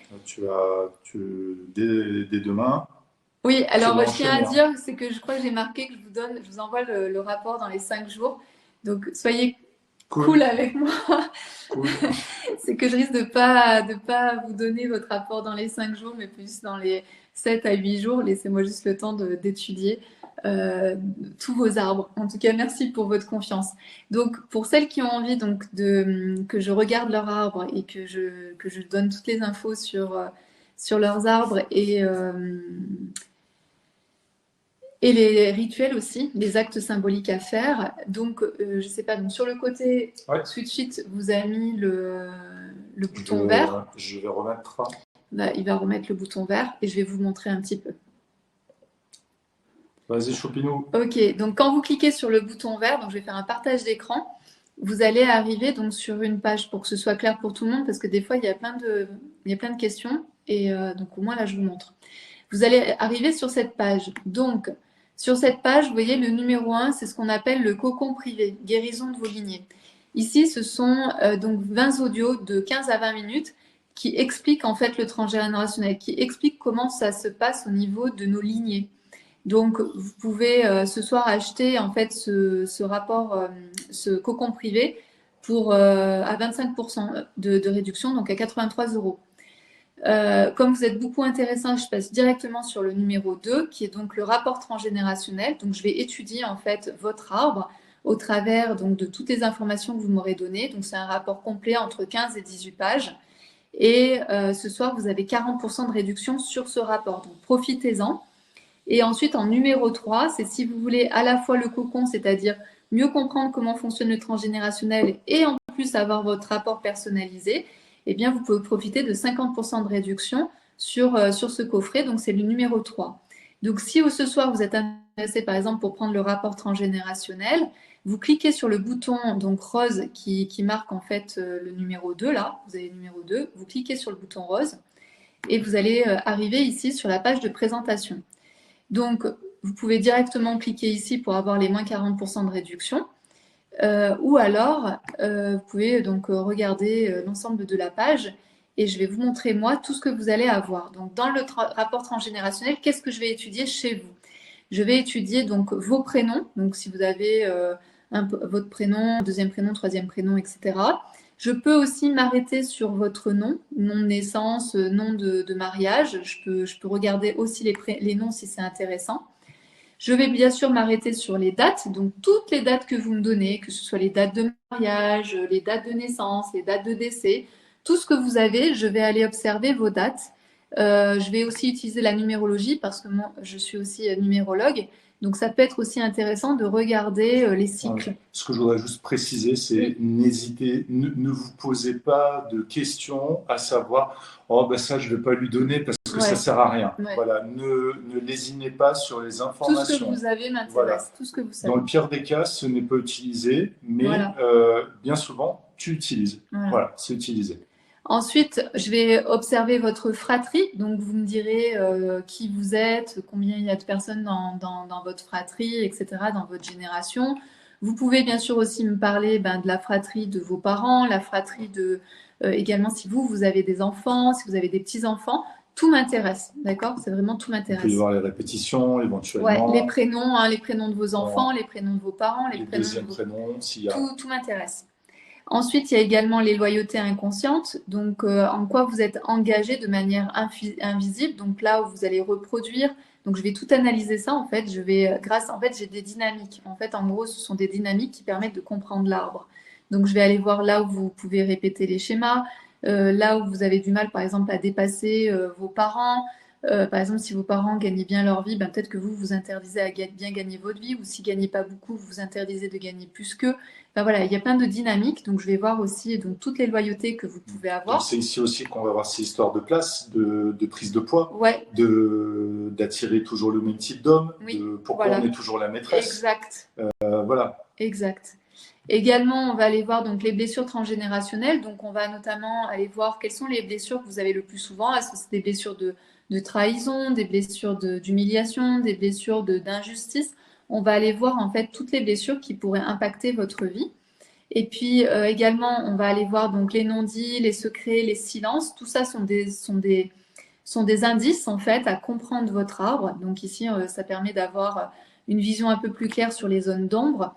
Également, on va étudier tous vos talents, donc tout ce qui fait aussi que vous êtes la personne que vous êtes aujourd'hui dans le côté rayonnement et tous ces talents qui vous ont été transmis par vos aïeux. Et ça, il faut vraiment les voir et les conscientiser. Parce que la plupart du temps, vous les sous-estimez. Voilà. Et ensuite, vous avez aussi un message intuitif que vous recevez, donc le message intuitif de votre mission, pourquoi vous êtes ici, pourquoi vous êtes le mouton noir, etc.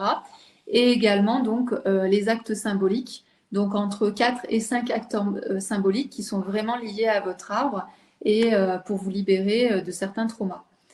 Voilà pour tout ce que vous allez trouver dans votre rapport transgénérationnel personnalisé. Et donc, vous pouvez cliquer ici sur le bouton rose et vous allez arriver ici. Donc, vous vous assurez bien qu'il y ait la réduction là, de moins 40%. Et puis ici, vous avez un total.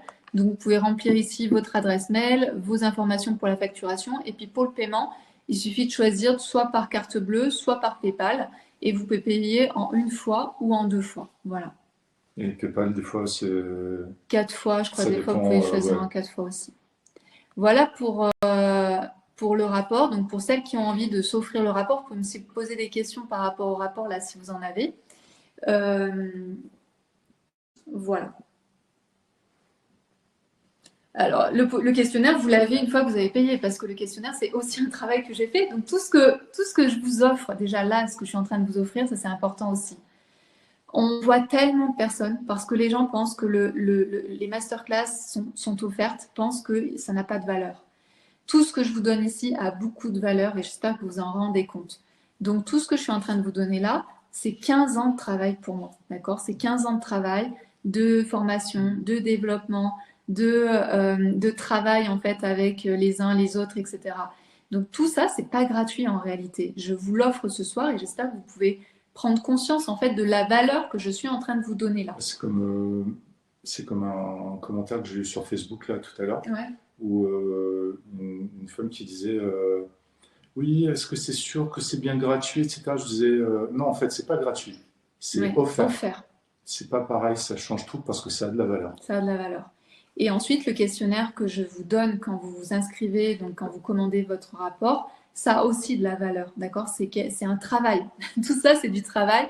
Quand ensuite je vais me pencher sur votre arbre, c'est un travail, d'accord? Aujourd'hui, je pense que si vous avez un travail, vous êtes payé à la fin du mois. Ben moi, c'est exactement la même chose.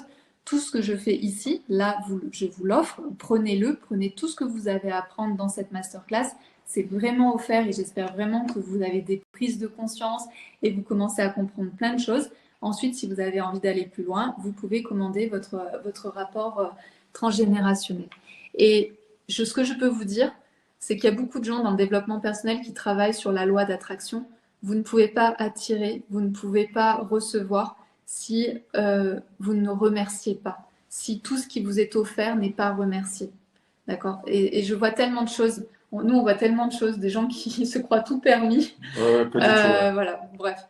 En tout cas, voilà, c'est vraiment un état d'esprit. Arrête de décaler mon choupinois, parce que voilà, merci. Ok. Si on clique sur le bouton vert, on vous perd? Non, normalement non. Tu restes avec nous. Ça ouvre une fenêtre. Ça ouvre une fenêtre sur le côté.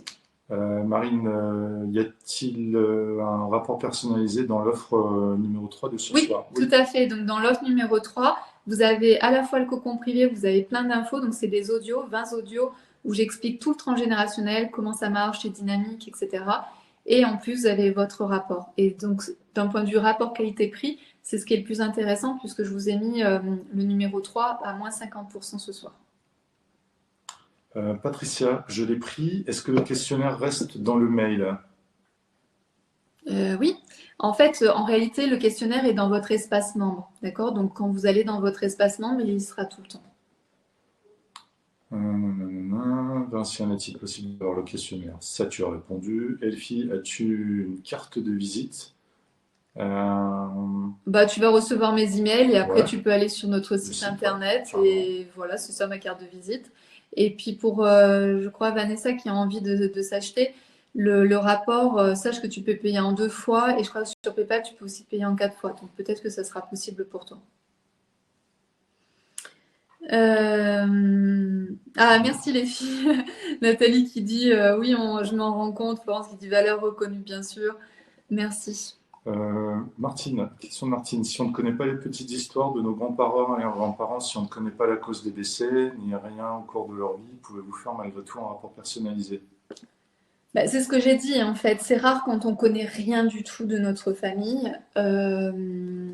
Après, c'est de demander aux oncles, aux grandes-tantes, aux cousins, toutes les personnes qui sont autour de vous et même les voisins dans les anciens, dans les petits patelins, dans les villages, etc. Ils ont plus d'infos que vous en réalité. Donc après, il faut aussi à un moment donné, si vous avez vraiment zéro info mais que vous voulez travailler sur votre transgénérationnel, à un moment donné, c'est sortir de chez vous, aller chercher à la mairie les actes de mariage, d'aller chercher les actes de naissance. Vous faire les demandes en ligne. Vous faire les demandes en ligne, mais en tout cas, à un moment donné, c'est aussi poser les questions. Le plus dur en réalité, c'est de poser les questions, de oser poser les questions. Ah, monsieur Peluche. Ah, Peluche. Il est allé faire un petit goûter. Ok, donc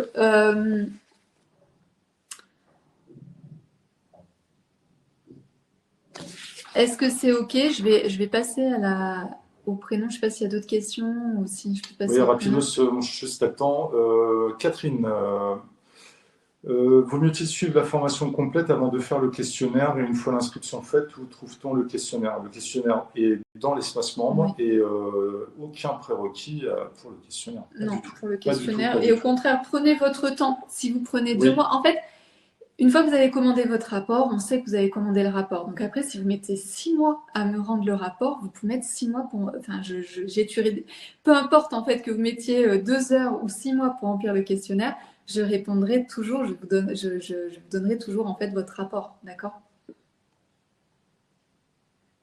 Sylvia, peut-on parler des arrière-grands-parents quand on a des infos? Oui, bien sûr, tout m'intéresse. Vous donnez toutes les informations. Mieux vaut en donner trop que pas assez. Et me dire, Ouais. j'avais l'impression, par exemple, ça c'est un très important, j'avais l'impression que, ou ce qu'on disait dans la famille, c'était ça. C'est ça qui est important aussi. Sandrine, est-ce qu'il faut donner des informations sur ses arrière-grands-parents car pas d'infos? Si S'il tu, n'y a si tu pas, en il n'y as a pas, tu n'en as pas. pas. En fait, nous, on est plus liés à nos grands-parents qu'à nos arrière-grands-parents. Donc, Ouais. au niveau énergétique, hein, je parle, on est plus liés à nos grands-parents. Donc, si vous avez des infos sur vos grands-parents, c'est déjà très bien. Florence, vous êtes trop chou tous les deux. Un Oh, choupinou. merci. On est tous les trois choupinous, on s'appelle les choupinous. Voilà.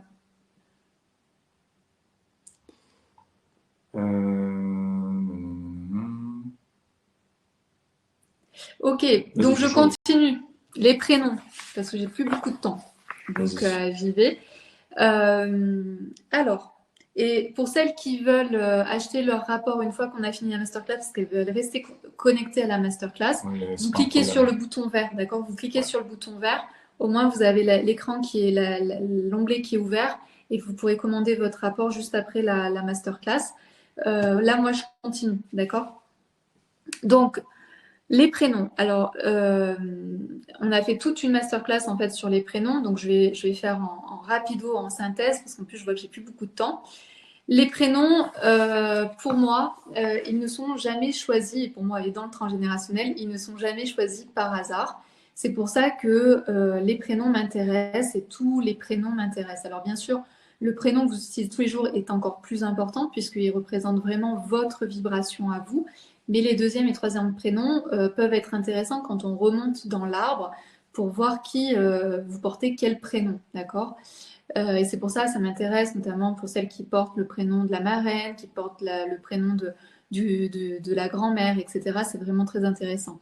Parce que donc notre prénom raconte une histoire, et parfois il raconte une histoire qui est lourde de sens et qui a un véritable impact en fait sur vous, d'accord? Comme je disais, moi, dans ma famille, je suis la seule à avoir un prénom un peu exotique, donc un prénom anglais. C'est une information et ça raconte une histoire, d'accord?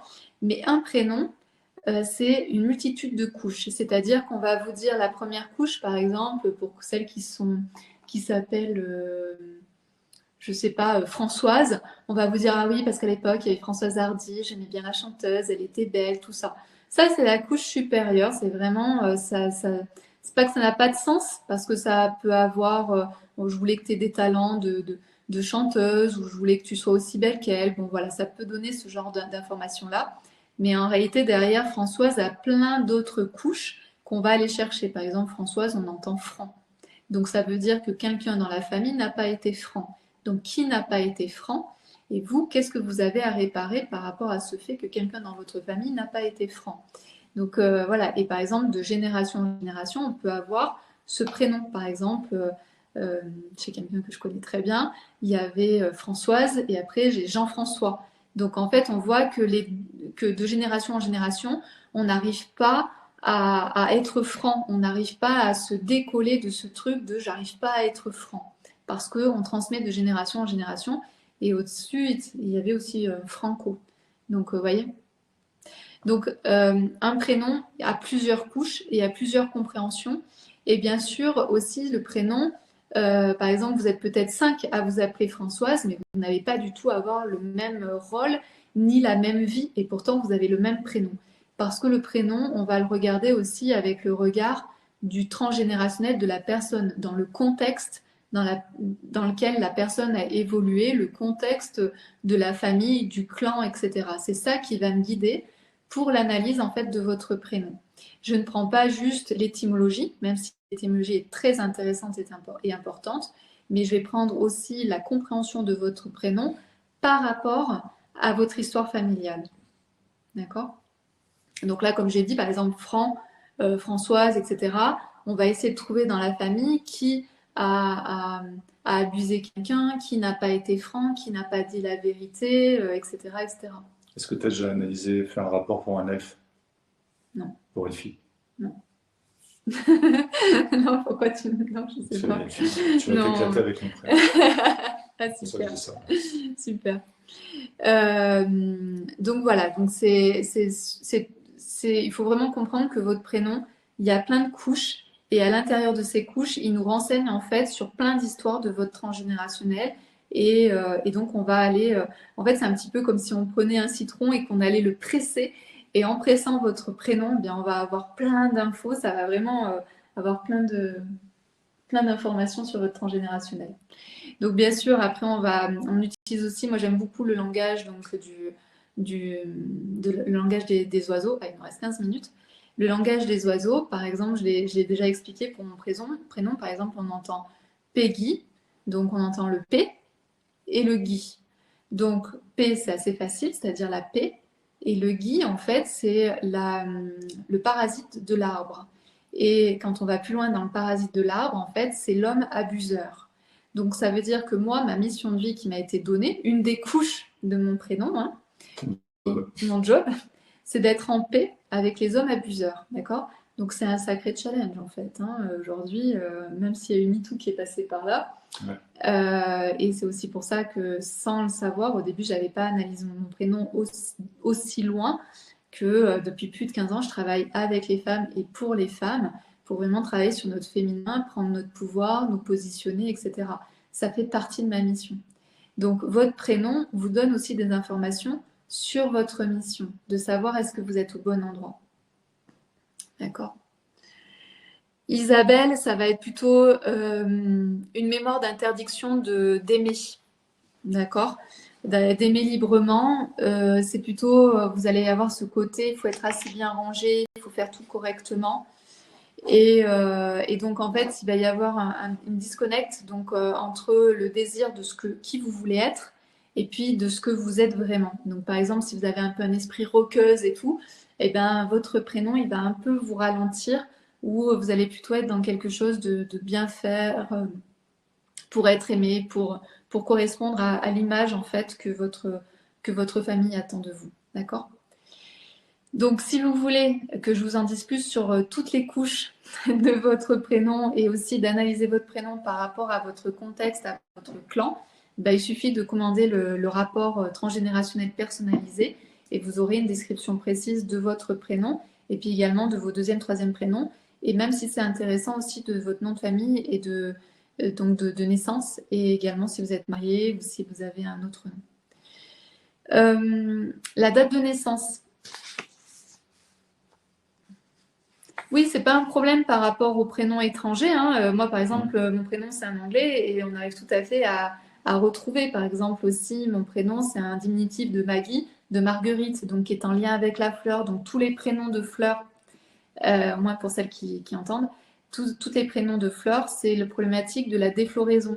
Donc, ça veut dire qu'il y a une sexualité entachée. Donc, ça veut dire qu'il y a eu viol ou inceste quelque part, donc soit sur vous, ou quelque part dans votre lignée. D'accord? Ça renseigne là-dessus. Donc, j'ai vu qu'il y avait Florence, donc Florence t'en fait partie, les Véronique, je ne sais pas s'il y en a, les Flore, Flora, j'ai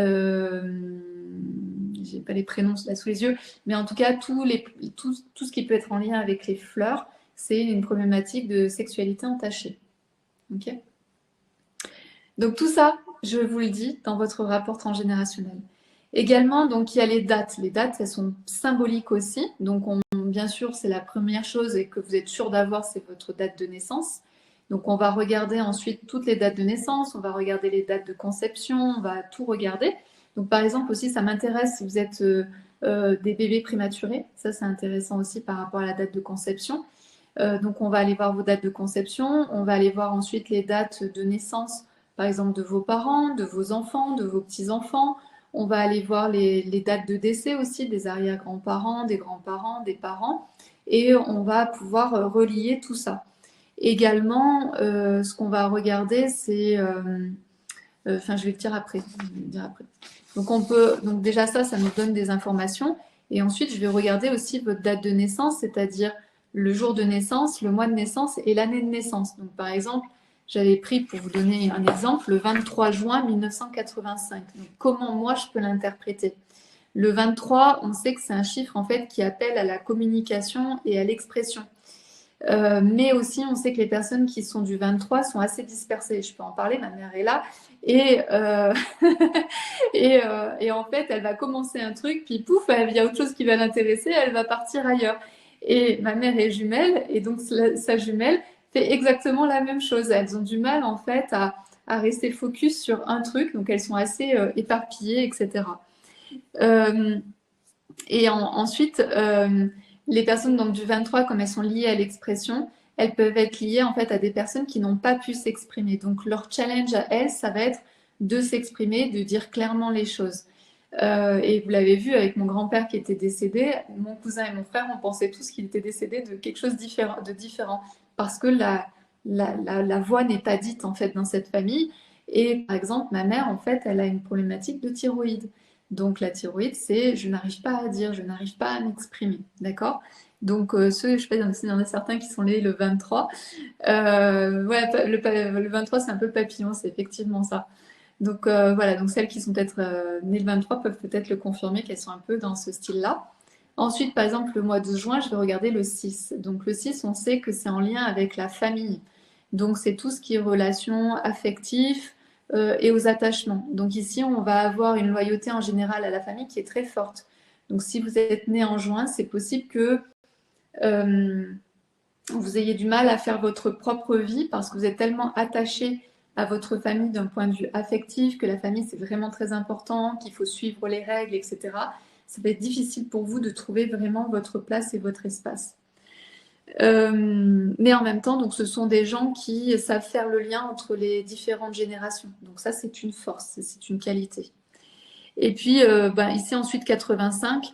Donc pour 85, en fait, c'est une transition de génération, et notamment pour le féminin, avec ce côté émancipation. On sait que toutes les femmes qui sont nées dans les années 80, elles sont nées avec cette énergie de vie qui est je suis une femme libre, je suis un peu, vous savez, la working girl, etc., etc. Où au final, on met un peu de côté la maternité, on ne veut pas trop en entendre parler. Mais par contre, ma carrière est importante, mon financement est important, je réussis tout ce qui est important au niveau profession, etc. Donc ça, c'est l'énergie des personnes qui sont nées, des femmes qui sont nées dans les années 80. Donc on va aller voir ça.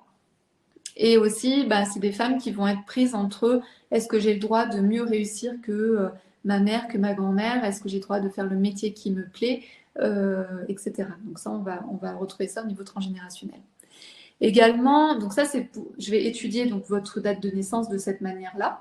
Et puis ensuite, on va aussi aller voir, par exemple, les dates d'anniversaire qui sont en lien avec un décès, par exemple. Donc moi, j'ai ma date d'anniversaire qui est donc ma date de naissance qui est en lien avec le décès de mon arrière-grand-père maternel. Donc je sais que je suis liée à lui. Et donc après, c'est de savoir de quelle manière je suis liée à lui. Je le savais, depuis des années, je savais que j'étais liée à lui, mais je ne savais pas comment. Et j'ai découvert ce week-end comment j'étais liée à lui par rapport à ma date de naissance et à sa date de décès. Donc ça, c'est vraiment très très intéressant parce que ça vous renseigne en fait sur vos blocages et sur ce que vous avez à lever et à mettre en paix. Également, c'est toutes les dates qui tournent autour du même cycle.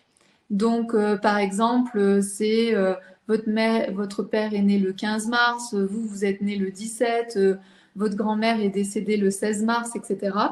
Donc, quand on voit une série comme ça de dates rapprochées, on sait qu'ils ont des loyautés. On sait qu'ils ont des loyautés qui sont en commun. Donc, ça veut dire on va répéter des choses et on va être d'accord sur certaines règles. Donc, soit c'est des choses qui sont très bonnes en fait pour chacun, soit c'est des choses en fait qui empêchent l'individualité et qui empêchent de faire vos propres choix. Donc, on va voir. Mais souvent, quand on est proche comme ça, c'est qu'on vient réparer quelque chose. Et ensuite, on va regarder par exemple aussi les dates de naissance avec les dates de séparation. Par exemple, si vous êtes né tel jour et qu'au même moment, je ne sais pas, 3 ans après, il y a une séparation avec de vos parents, etc. Ou à cette date-là, il y a aussi la séparation des grands-parents ou il y a quelque chose comme ça qui se passe, bah vous allez peut-être porter le deuil, vous allez porter la séparation, ou vous n'allez pas aimer les séparations, vous n'allez pas comprendre pourquoi. Donc, en tout cas, il y a un choc émotionnel à une date qui est en lien avec votre date de naissance. À votre date de naissance, c'est en lien avec une date de séparation. Ça peut être aussi la date, par exemple, de la guerre, ça peut être des choses comme ça, où on va aller observer. Alors ici, on n'est pas obligé d'avoir une date exacte, mais par exemple, si on a un mois, par exemple, c'était les mois de novembre, en fait, il y avait toujours un drame. C'est-à-dire que la personne était née au mois de novembre, et en fait, on s'était aperçu que tout le temps, au mois de novembre, donc elle vivait toujours très mal ses anniversaires, elle était toujours dans l'angoisse. Et je lui dis, mais qu'est-ce qui s'est passé au mois de novembre dans ta famille? Puis là, on a commencé à regarder. Ah, il y a eu tel accident. Ah, il y a eu tel truc. Ah, il y a eu tel machin. Et tout le temps, tout se passait au mois de novembre. Donc là, il y a quelque chose, en fait, à libérer. Est-ce que ça vous parle tout ça? Est-ce que vous voyez un petit peu comment je vais chercher ensuite dans votre arbre et comment je monte en fait votre rapport transgénérationnel personnalisé? Je vois qu'il reste 5 minutes. Donc pour celles qui ont envie de s'offrir, de commander leur rapport transgénérationnel, vous pouvez cliquer sur le petit bouton vert. Ensuite, il vous restera 30 à 30 minutes ou 45 minutes pour commander votre rapport, d'accord, au prix de moins 45, de moins 40% de réduction. Donc profitez de cette réduction. Si vous avez des bugs, quelque chose qui, voilà, vous nous écrivez. Ouais. Si vous avez une difficulté quelconque, on s'occupe de tout ça juste tout de suite après. Voilà. Donc, en tout cas, vous pouvez cliquer sur le bouton vert pour garder l'onglet ouvert. Et là, je vais parler donc de la fratrie. Donc la fratrie, il y a plein de choses. Pareil, la fratrie nous indique. Donc pour celles qui ont commandé leur rapport, écrivez-moi si vous savez qu'il y a eu une fausse couche avant vous, s'il y a eu un avortement avant vous, s'il y a eu un enfant mort-né avant vous, s'il y a eu un petit enfant avant vous, voilà, qui n'est plus de ce monde, notez-le moi, parce que moi, ça change vraiment beaucoup de choses quand ensuite je vais faire le rapport. Si vous me dites j'ai du mal à trouver ma place, mais que vous ne savez pas s'il y a eu des fausses couches ou des avortements, etc., c'est pas grave. Mais le fait que vous ayez du mal à trouver votre place, je sais qu'il y a une problématique au niveau de la fratrie ou que vous êtes un enfant de remplacement. Et donc, en fonction de ce que vous allez me dire, je sais si vous êtes un enfant de remplacement ou pas. C'est des dynamiques, d'accord? C'est, je le sais. Donc, bien sûr, dans la fratrie, ça ne veut pas dire les mêmes choses quand on est l'aîné, quand on est l'unique, quand on est une famille nombreuse. Ça a vraiment des impacts différents. Au niveau du transgénérationnel, ça indique vraiment plein de choses aussi s'il n'y a que des garçons dans la génération ou s'il n'y a que des filles dans la même génération. Donc là aussi, ça indique beaucoup de choses. Par exemple, quand il n'y a que des filles, souvent ça peut dire qu'au-dessus, il y a peut-être plein de garçons qui sont partis à la guerre et qui ne sont pas revenus. Donc pour être sûr qu'ils ne partent pas à la guerre, on va faire que des filles. Ou s'il y a eu beaucoup de viols, d'inceste, etc. sur des femmes, eh bien on va faire en sorte de ne faire que des garçons. C'est sûr que les garçons ne vont pas subir un viol ou un inceste, puisqu'avant c'était peut-être que des filles qui avaient vécu ça. Et tout ça, c'est inconscient, hein, d'accord? C'est ça qui est important, c'est que tout ça est inconscient, mais hyper puissant et hyper présent en fait dans notre vie et dans notre corps. Donc par exemple, si aujourd'hui vous êtes l'aîné, eh bien vous allez avoir ce poids en fait de la responsabilité du clan, d'accord? C'est sur vous que tout repose. Par exemple, à l'époque, c'était l'aîné en fait qui récupérait les terres, c'était l'aîné qui pouvait aussi éduquer les petits, etc. Donc beaucoup de responsabilités des jeunes, des enfants. Et l'aîné, quand on est une fille aînée, on n'a pas la bonne place, hein, puisque comme c'était l'aîné qui récupérait les terres, etc., quand on est une fille, on n'est pas à la bonne place quand on est l'aîné. Donc ça peut poser aussi des problématiques où la fille va être un peu garçon, un peu masculine pour prouver qu'elle a sa place. Le deuxième, si c'est un garçon, il va peut-être vouloir prendre sa place d'aîné. Donc ça peut faire aussi des conflits entre frères et sœurs, etc. Donc tout ça, en fait, j'étudie ça. Donc c'est pour ça que c'est intéressant aussi de me donner votre fratrie, votre place dans la fratrie, pour que je puisse comprendre les problématiques qui s'y passent. Quand vous êtes le petit dernier, ben, vous êtes l'éternel enfant, d'accord? On a du mal à vous voir comme un adulte, d'accord? Donc tout le monde vous prend un peu pour le bébé. Quand vous êtes les enfants du milieu, ben, vous pouvez vous sentir un petit peu enfermé entre le plus grand, le plus petit, etc. Et donc vous êtes un peu entre deux mondes et vous avez aussi un peu cette place de, mais finalement, quelle place je prends dans le monde, ou ça peut être aussi quelqu'un qui va essayer de jouer des coudes pour avoir sa place parce qu'il a l'impression de ne pas être vu. Et puis également, toutes les fratries qui vont être éclatées, qui vont être silencieuses aussi avec les enfants illégitimes. Et bien ici, ça fait des places qui sont floues, d'accord? Donc si vous êtes enfant illégitime, c'est important aussi de me le dire.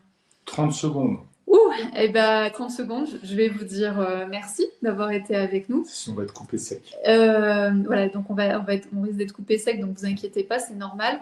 En tout cas, merci d'avoir été aussi nombreux avec nous. On espère que vous avez appris plein de choses, que ça vous a fait réfléchir sur vos problématiques et de comprendre qu'il existe des solutions, c'est-à-dire le transgénérationnel. Allez étudier, allez observer votre transgénérationnel.